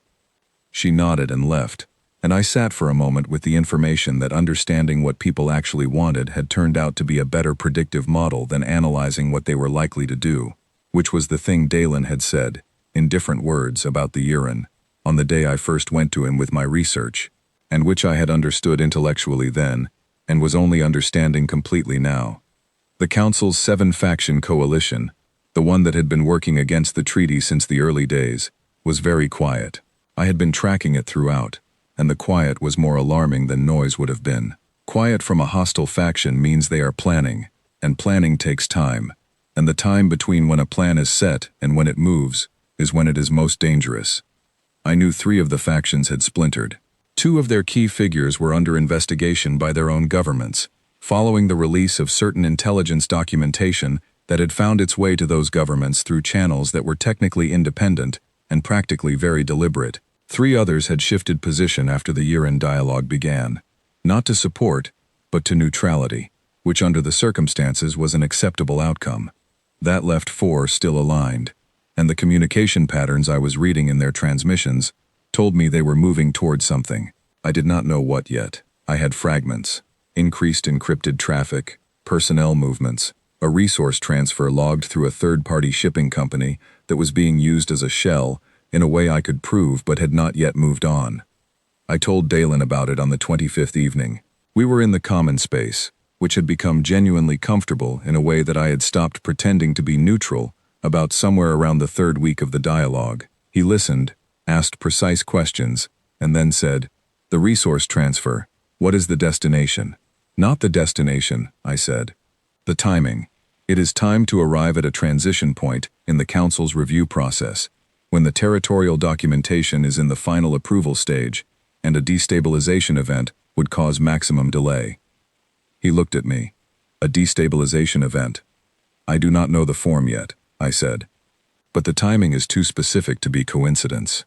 He thought for a moment. "The documentation approval is in 18 days. "Yes. Then we have 18 days to find the form," he said, with the same quiet steadiness he brought to everything. Not panic, not performed calm. The actual thing, a person who had decided that the problem in front of them was a problem they were going to solve, and was now organizing their mind around solving it. I watched him think. I had been watching him think for months, and it was still one of the most interesting things I had ever observed in another person. Not because it was dramatic, it was quiet, almost still, but because the quality of attention he brought to a problem was the same quality he brought to everything else. No hierarchy of what deserved his full engagement and what did not. Everything got the same. Outside, in the long corridors of the station, the year-end dialogue was still running. The Moval meeting was scheduled for the following morning. The Teth ambassador had sent a preliminary briefing. 3 billion beings in 47 species networks were still processing what they had watched in an arena above the Veth system. And somewhere in the quiet that the coalition was maintaining, something was moving toward us that I could not see the shape of yet. "We will find it," I said, and I was not sure if I was saying it to him or to myself. "Yes," he said, "we will." He got up to make tea, which was a human practice I had adopted without formally acknowledging that I had adopted it. I watched him cross the room, and I thought about a report that called what he did a technique, and a war champion who used the word witnessed, and my mother saying my name. I thought about the thing in my chest that had been there for months, the one I had been noting carefully and systematically and without naming, because naming it felt like a step toward something I was not sure I was ready for. I thought about how 18 days is not very long, and how the things that matter have a way of becoming clear when there is pressure on them, and how I had not, in all my life, met a person who made clarity feel less frightening than it usually did. Dalen came back with 2 cups of tea and sat across from me, and we worked until late, and neither of us said anything about the things that were not about work, and neither of us needed to. 11 days before the Council's territorial documentation was due for final approval, I identified the coalition's plan. It was not what I had expected, and I want to be clear about that because I had been working in intelligence long enough that very little surprises me. The resource transfer had been a supply chain, the personnel movements were logistics, and the thing they were building toward was not an attack, it was a legal challenge. They had found something in the treaty's ratification documents, a procedural irregularity in the third annex, where the certification of the human diplomatic representative's standing had been processed through a council subbody that had, 6 weeks after the processing, been dissolved and restructured. The coalition's argument, and it was being constructed very carefully by 3 of the best legal specialists in the outer spiral, which was where the resources had gone, was that the dissolution of the subbody retroactively invalidated the certification, which retroactively invalidated the treaty, which retroactively invalidated the marriage, and everything that had followed from it. It was technically possible. The procedural ground was thin but real, and if it was filed correctly with the Council's legal authority within the next 11 days, specifically before the territorial documentation was approved, which would lock the treaty's standing into a different part of the Council's legal framework where this argument could not reach, it had a reasonable chance of being accepted for review. A review would take months. During those months, the treaty would be in suspension. The year-end dialogue would stall. The Moval and Teth processes would stop. Every piece of political movement that had been building since the arena would freeze in place, and in the time it took to resolve the review, enough damage could be done to the momentum that nothing would recover cleanly. It was elegant, in a cold way, and it had been planned far enough in advance that I had to revise my understanding of when the coalition had begun organizing against us. Not the early days, before the ceremony.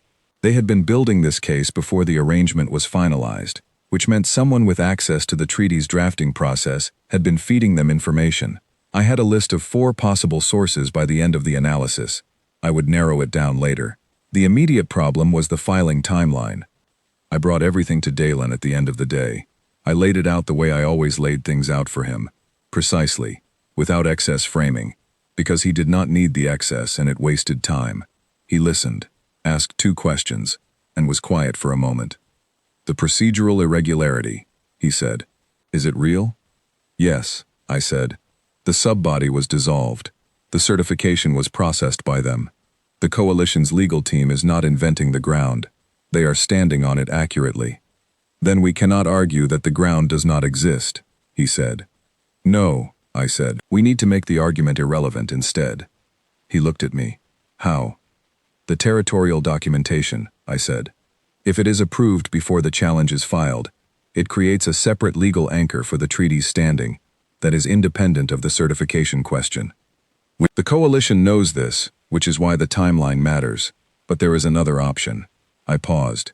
"If the treaty's standing can be independently certified, through a different pathway before the challenge is filed, the certification irregularity loses its power entirely. He was quiet for a moment. A different pathway. A unanimous endorsement by the affected parties, I said. If every party whose situation is covered by the treaty formally endorses its standing in a joint statement filed with the Council, it effectively recertifies the treaty through an outcome-based mechanism, rather than a procedural one. I met his eyes. The urine, the Moval, and the Teth. If all three file endorsements within the next 11 days, the coalition's challenge fails before it is filed. Dalen was quiet for longer than usual. I watched him think. Then he said, "You need the urine to formally endorse a treaty arrangement that was built on the same framework that created the colony situation." "Yes," I said. "That is a difficult ask." "Yes," I said again, "but Draketh is still on the station. The dialogue is ongoing, and the Kelvor Council has been watching this political situation develop. If they understand that a successful legal challenge would collapse the territorial review, which would undo the acknowledgement of the colony world status, they have a reason to move." He looked at me steadily. "You are asking me to take this to Draketh. I am asking you to consider it," I said, "because I do not think I am the right person to make this ask, and because Draketh said that you speak true. That matters. It gives you standing with him that no one else on this station has." He was quiet for a moment more. Then he said, "If I take this to him, and he agrees for political reasons, rather than because he genuinely believes in the process we have been building, it will not hold." "I know," I said. "And if I take this to him, and he says no, then we look for another path," I said. "But I think he will say yes, and not for political reasons." "Why?" I thought about the arena. About a spur lowering in a silence that 3 billion people heard. About one word in a sacred language. "Because he is a person who has been waiting for someone to do the right thing," I said.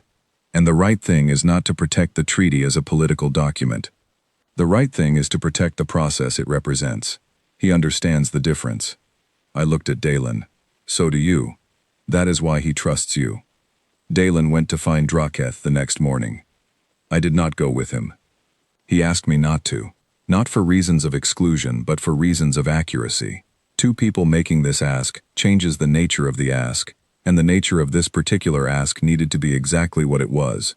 One person who had earned a specific kind of trust, coming to use it for something that mattered. My presence would have added political weight and removed personal clarity. He was right, and I stayed. They met for 4 hours. I tracked the time by the movements of my intelligence staff and the rhythm of my own work, which I accomplished during those 4 hours, with less focus than usual, which was itself unusual enough that I noticed it and filed it away. Dalen came back in the early afternoon. He came directly to the common space where I was working, and he sat down across from me and he said, "Draketh will consult the Kelvor Council. He believes they will agree." He asked for 24 hours. I released a breath I had not realized I was holding in.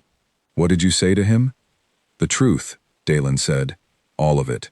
The challenge, the timeline, what it would mean for the territorial review, what it would mean for the colony world's status.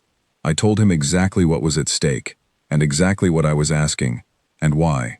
He paused. I also told him something that was not about strategy. "What?" He was quiet for a moment.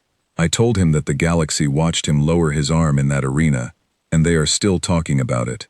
Not because it was surprising that he did not fight, because of what it took to do that. Because most people, when they have carried something heavy for a very long time, cannot set it down when someone finally offers them a reason to. And he set it down. He met my eyes. I told him that I thought his people deserved a representative who understood that the courage it took to stop is not smaller than the courage it took to start. I looked at him across the table. The afternoon light through the observation panel was doing something to the air between us, and outside the outer spiral was enormous, and full of things that were changing direction, slowly and all at once. "That is not a strategy," I said. "No," he said, "it is not." I looked at him for a moment longer than I needed to.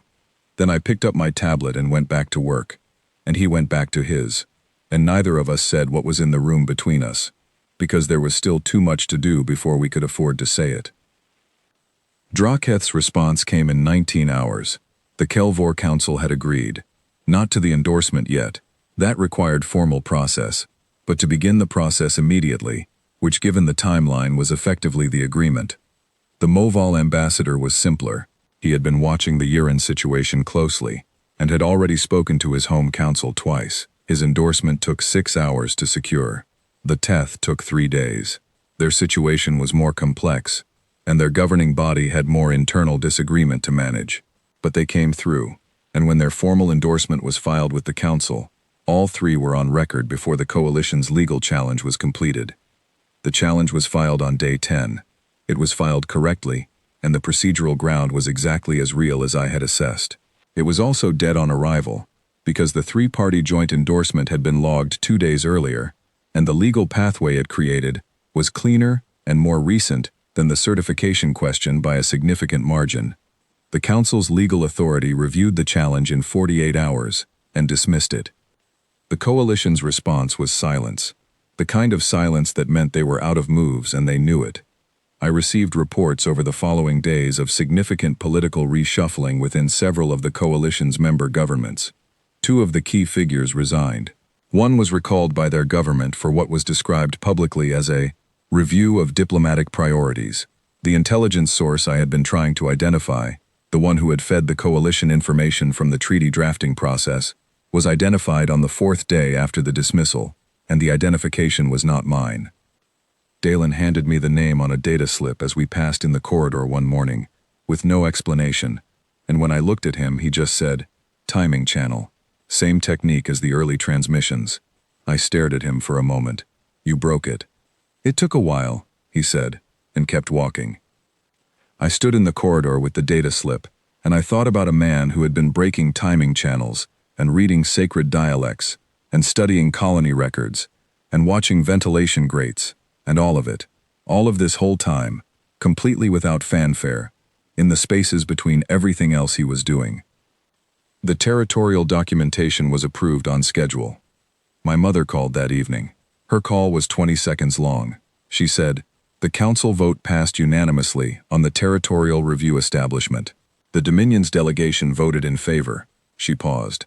"I voted in favor." "I know," I said.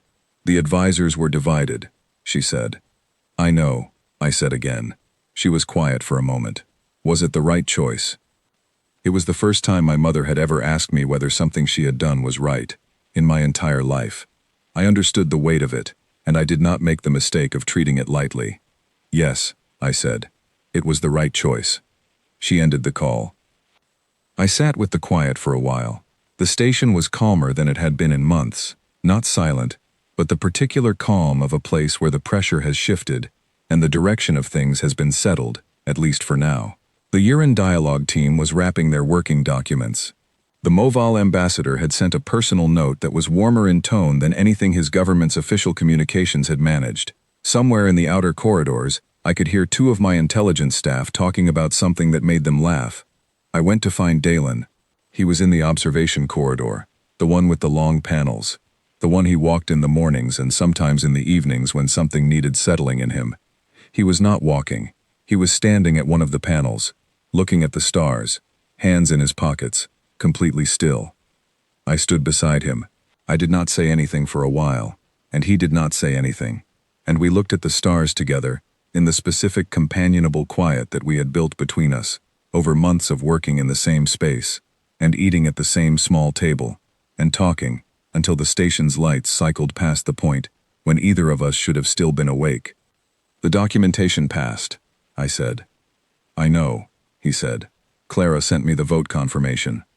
Clara. His aide, who had arrived tired on the first day and had spent the month since becoming one of the most efficient people I had ever watched work. She had adopted the station with the practical enthusiasm of someone who had found a place that suited them. "My mother voted in favor," I said. He turned to look at me. "How do you feel about that?" It was such a Dalen question. Not how do you read the political implications, not what does it mean for the Dominion's position, but how do you feel about it? "Like something that was closed for a long time has opened," I said, "and I do not know what is on the other side of it yet." He was quiet, looking at me with those gray eyes that were always reading something I had not found yet. "That is usually how it works," he said. "The door opens before you can see what is through it." I looked at him. I thought about everything I had not said, everything I had been noting carefully and professionally, and without the word that belonged to it. I thought about a corridor on a ceremony day, and a hand in a preparation room, and tea in the late hours, and the specific way his silences had become readable to me, and the way my work had changed shape, and the way the room was different when he was not in it. "Dalen," I said. He looked at me. "I want you to know something," I said, "and I want to say it now, before the next thing starts, because there is always a next thing, and I have been putting this down for months, and I am done putting it down." He waited. He was good at waiting. "This arrangement was not what I would have chosen," I said, "not because of anything about you, but because I had not been asked what I would choose for a very long time, and the idea of a choice I had not made felt like one more thing I would have to manage from the outside." I paused. "I am not managing this from the outside anymore. I do not want to. I want the thing I said I wanted, on the day of the ceremony. I want the thing that comes after, and I want it with the actual person in front of me, not the diplomatic arrangement."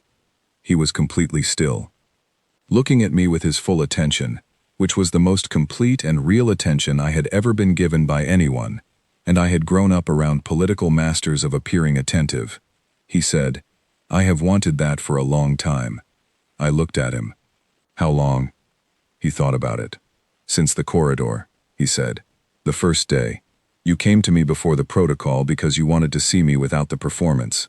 I thought, here is someone who wants the thing itself, instead of the representation of the thing." He looked at the stars for a moment, and then back at me. "I have been wanting the same person since then." I was quiet for a moment. "You are going to be very difficult to have a political argument with," I said. "Probably," he said. "You are going to win most of them anyway." Something loosened in me that had been careful for a very long time. It was not dramatic. It did not announce itself. It was more like the way a held breath releases, the quiet relief of a body that has been doing something hard for a long time being allowed, finally, to stop. He held out his hand, the same way he always did, offering, not demanding, leaving the rest to me. I took it. Outside, the stars were exactly the same as they always were. The outer spiral was in the middle of the slowest, most complicated transformation it had undergone in 2 centuries, and it was happening quietly, the way real change usually does, in 1,000 small conversations and decisions and moments that would not be fully understood until long after they were over. Inside the observation corridor, 2 people stood at a window and held on to each other, and the next thing, whatever it was, had not started yet, and for right now, in this precise moment, that was enough. But 3 days later, my political aide came to me with an expression I recognized as the one she used for information that was going to change the shape of the next period significantly. And she said, "Your Highness, there is a ship." I looked up from my desk. "What kind of ship?" "A Dominion warship," she said. "The Dominion's verdict. It has just entered the station's approach range. It is broadcasting on all frequencies." She paused. "It is broadcasting your name." The Dominion's verdict was a command-class warship, one of 7 in the Dominion's fleet, which meant it was not a threat in the sense of being something that could be dismissed. It was a threat in the sense of being an absolute statement. Someone had committed serious political and military resources to make this moment happen, and whoever they were, they had planned it for longer than the coalition's legal challenge, which itself had been planned before my ceremony. The timing of this arrival, 3 days after the territorial documentation was approved, was not coincidence. It was the backup. The broadcast was on all frequencies, which meant it was not a communication. It was an announcement. The message was being received by every vessel within range, by the station's networks, by the communication relays that fed the outer spiral's diplomatic channels, and by the Iran, Moval, and Teth delegations still on the station. 47 species networks, the same ones that had broadcast the Kelvrath, were picking up the signal. The message declared that my marriage had been conducted under conditions that the Kreth High Council of the Third Dominion, a formal body that technically existed but had not convened in 80 years, had determined to be a violation of the Dominion's marriage sovereignty statutes. It declared the arrangement invalid. It demanded my return to Dominion homeworld territory for review, and it named the person issuing the demand, Commander Velrath. 40-year veteran of the Dominion's outer fleets, senior officer of the Dominion's military command, and one of my mother's most trusted advisors for most of my life. Velrath had been my mother's voice in the outer region for 4 decades. If he was here, he had either received instruction that my mother had not told me about, or he had moved without instruction, which would be the first time in his career that had ever happened. I called my mother within 60 seconds of reading the broadcast. She answered in 30, which was fast for her. Her expression told me everything before she said anything. It was the expression she carried when something was happening that she had not ordered and could not immediately control, which was a look I had seen perhaps 4 times in my life. Velrath is not acting under my authority, she said. I know, I said. I assessed that in the first 20 seconds. He has the Third Dominion statutes, she said. They are technically valid, which means the Council cannot simply dismiss the demand without a procedural review that will take... I know, I said again. I am working on it. She was quiet for a moment. Then, what do you need from me? It was the second time in a week my mother had asked me a question that acknowledged I might know something she did not. I filed it carefully. Hold the Dominion's official position neutral until I have a resolution in place, I said. Neither support nor oppose the demand publicly. Give me 6 hours. You have 4, she said, and ended the call. I went to find Dalen. He already knew. Clara had briefed him when the broadcast came in, and he was standing at the table in the common space with his reader and an expression that was very level and very focused. He looked up when I came in. Velrath, he said. Yes, I sat across from him. He has the legal ground. The Third Dominion statutes are genuine, even if the body has not convened in 80 years. The Council cannot block the demand without triggering a different set of procedures that take longer than 4 hours. What does he actually want? Dalen asked. I looked at him. It was exactly the right question, and I had been about to say the same thing. He wants the Dominion's expansion-era position restored, I said. The territorial review undoes 40 cycles of the arrangement his career was built around. He has been watching from the outer fleet, while everything that defined his service record is being redesignated as something that requires correction. The marriage is his lever, because it is visible and legal, and the timing makes it the sharpest thing available to him. He loves the Dominion, Dalen said. Yes, I said. And he is watching the Dominion change in a direction he did not choose and cannot control. And this is the only action left to him that has any hope of stopping it. I looked at him steadily. Yes, that is exactly what is happening. He was quiet for a moment. Then he said, I want to open a direct channel to the verdict. I looked at him. Dalen. Not a negotiation, he said. Not a counter-argument. A conversation. He met my eyes. Let me talk to him. Velrath has been a military commander for 40 years. He has held positions in active conflict. He is not. He is a person who built his life around something he believed in, and he is watching it change. Dalen said quietly, I know what that looks like. I have sat across from it more than once. He paused. Let me talk to him. Both of us. You and me. Together. To him directly. I looked at him for a long moment. Together, I said. Together, he confirmed. He needs to hear from you too. Not officially. Not as the princess defending the arrangement. As a Kreth, who understands what his career has meant, and where it came from, and why what he is feeling is real. He looked at me. Can you do that? I thought about my mother voting in favor of the territorial review. I thought about the observation corridor, and a hand, and a breath released. I thought about what Dalen had said to Draketh in the preparation room, about the courage it takes to put something down. Yes, I said, I can do that. We opened the channel from the station's primary broadcast bay. I had requested that it be open to the same networks that were carrying the verdict's demand, because if this was going to work, it needed to work in the open. No private resolution that could later be described as political maneuvering. Whatever happened in the next hour needed to be visible to the same 47 networks. Velrath's face appeared on the main display. He was older than I remembered from the last formal review I had attended. His face had the particular texture of someone who had spent decades in the outer stations, where the light was different and the pressure was continuous.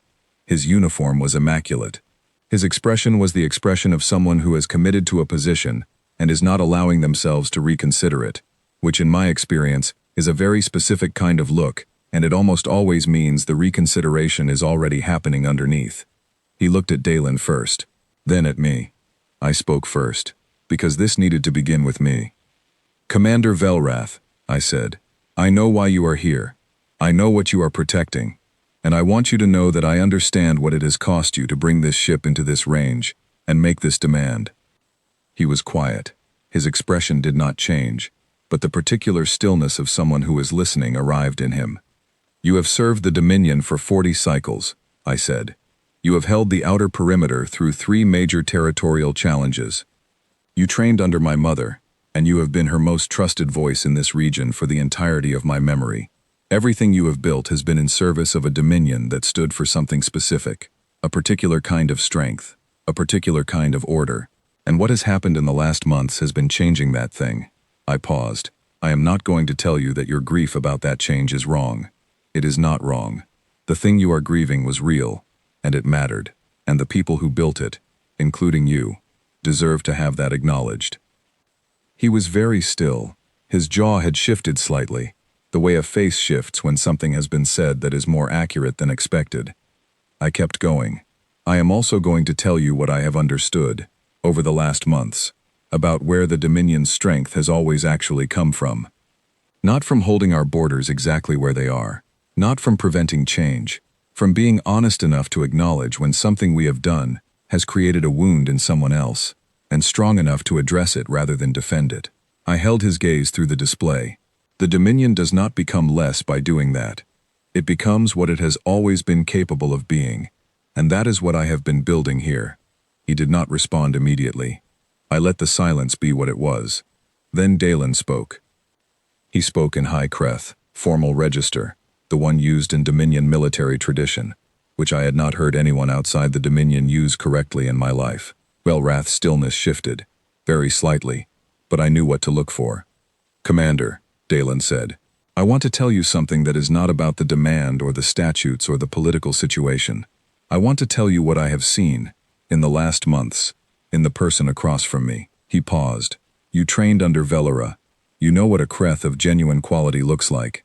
What it takes to hold a position under pressure, to make decisions that are correct rather than comfortable, to carry a responsibility with everything it deserves. He paused again.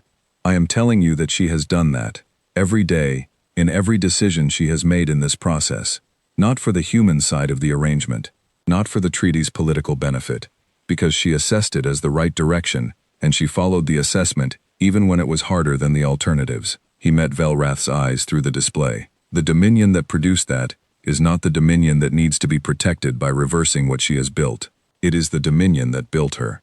The verdict's bridge was quiet enough that I could hear the ventilation systems through the audio channel. Velrath looked at Dalen. He looked at me. He looked at Dalen again. You have been studying us, he said to Dalen. The formal register he used was not hostile. It was measured. Yes, Dalen said. Why?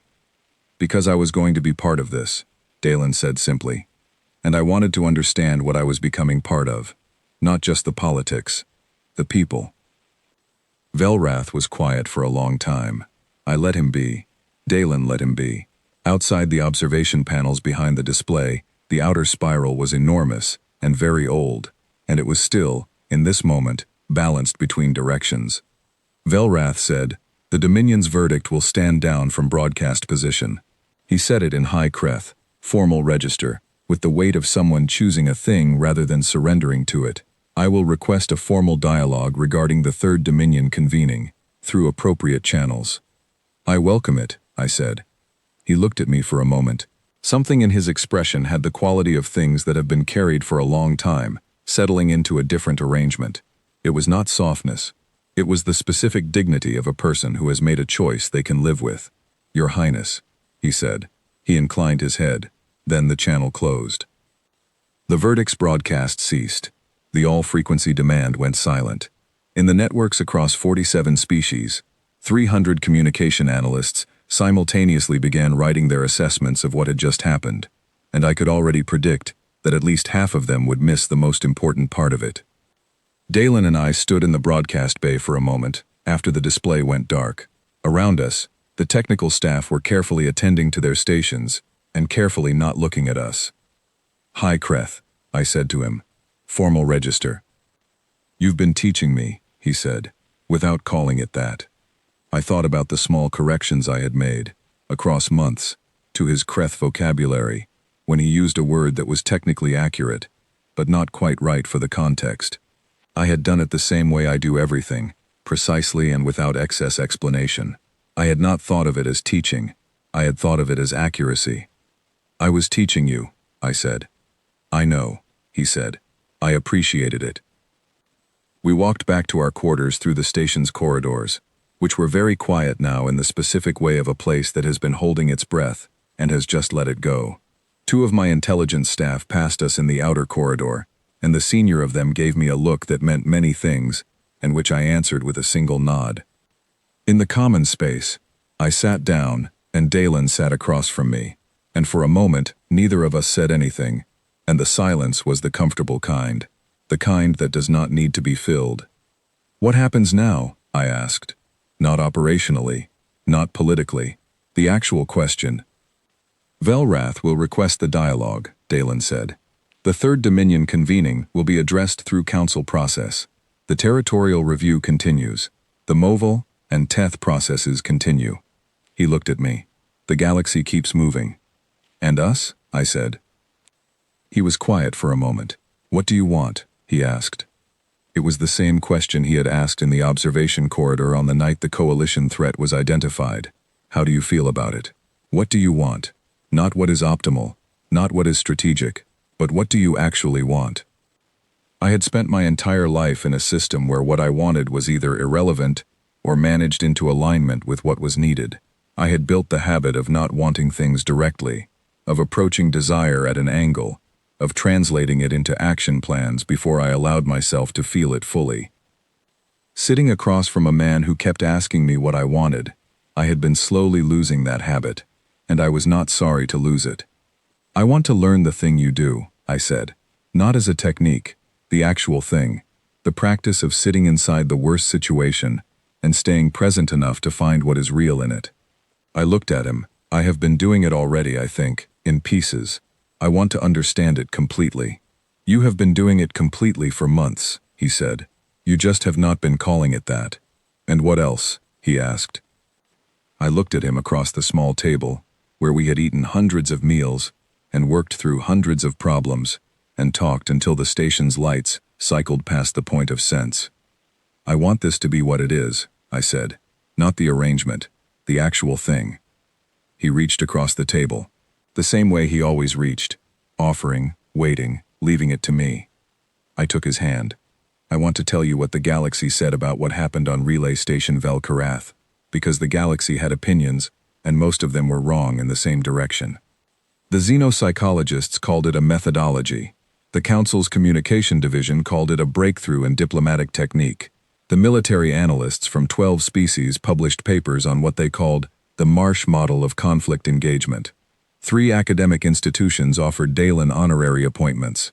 The Urin, more accurately than anyone else, called it something in the sacred dialect that translated loosely as the practice of true witness, and said it could not be taught, only inherited from someone who already held it.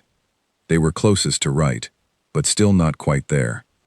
What Dalen Marsh did, what humans, in their particular, stubborn, exhausted, still alive after everything way had learned to do, was not a technique, and not a methodology, and not something that could be filed and retrieved and calibrated across species with appropriate cultural adjustment. It was the practice of deciding, when everything around you is at its worst, that the person across from you is real, and deserves to be seen as real, and then acting accordingly, every time, without exception, without first checking whether it was strategically advantageous. It sounds simple. It is the hardest thing I have ever watched anyone do. It is the hardest thing I have ever tried to do myself. The territorial review was completed 7 months later. The Kel-Sori colony world was formally acknowledged. The Urin Collective entered a new phase of engagement with the Outer Spiral's political structures.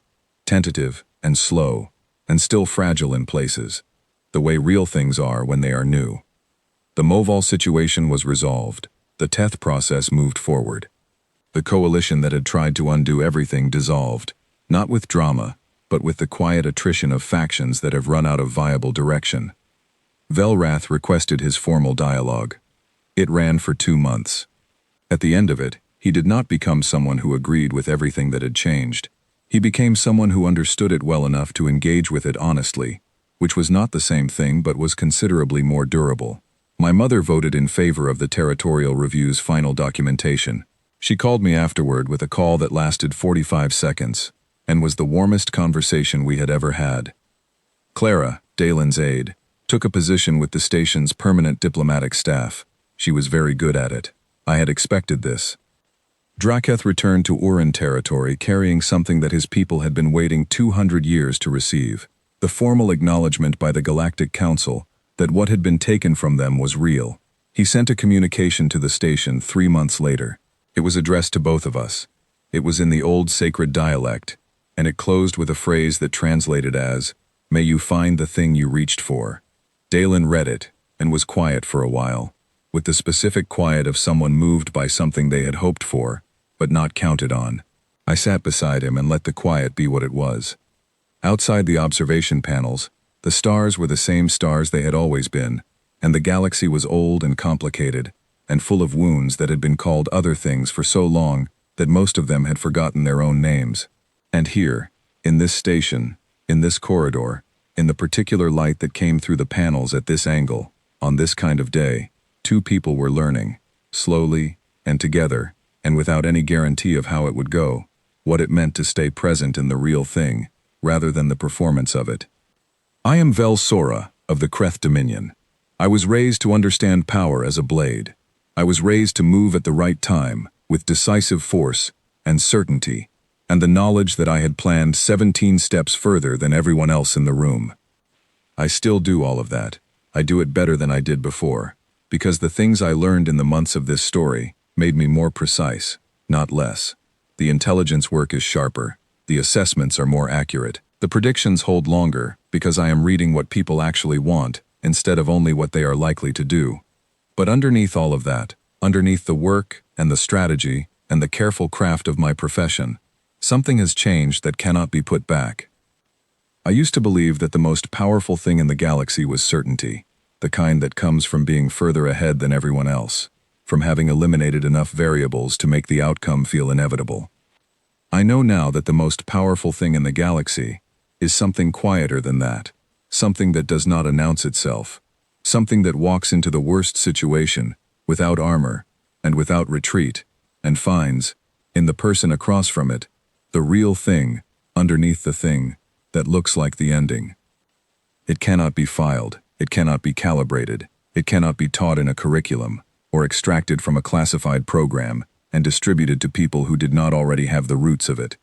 But it can be learned, slowly, from someone who already has it.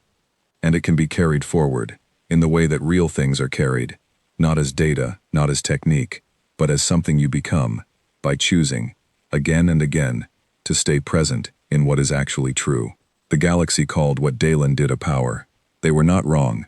They simply did not understand where the power came from. It came from a species that had almost ended itself 3 times, and had survived each time by finding, in the worst moment, someone willing to stay in the room. It came from the long practice of choosing something bigger than the fear. And it came, in this particular version of the story, from a man who had decided, before he ever arrived at my station, before the ceremony, before the corridor on the first day, that whatever he found across from him was worth believing in. He was right. And I spent every day of the time that followed making sure he stayed right.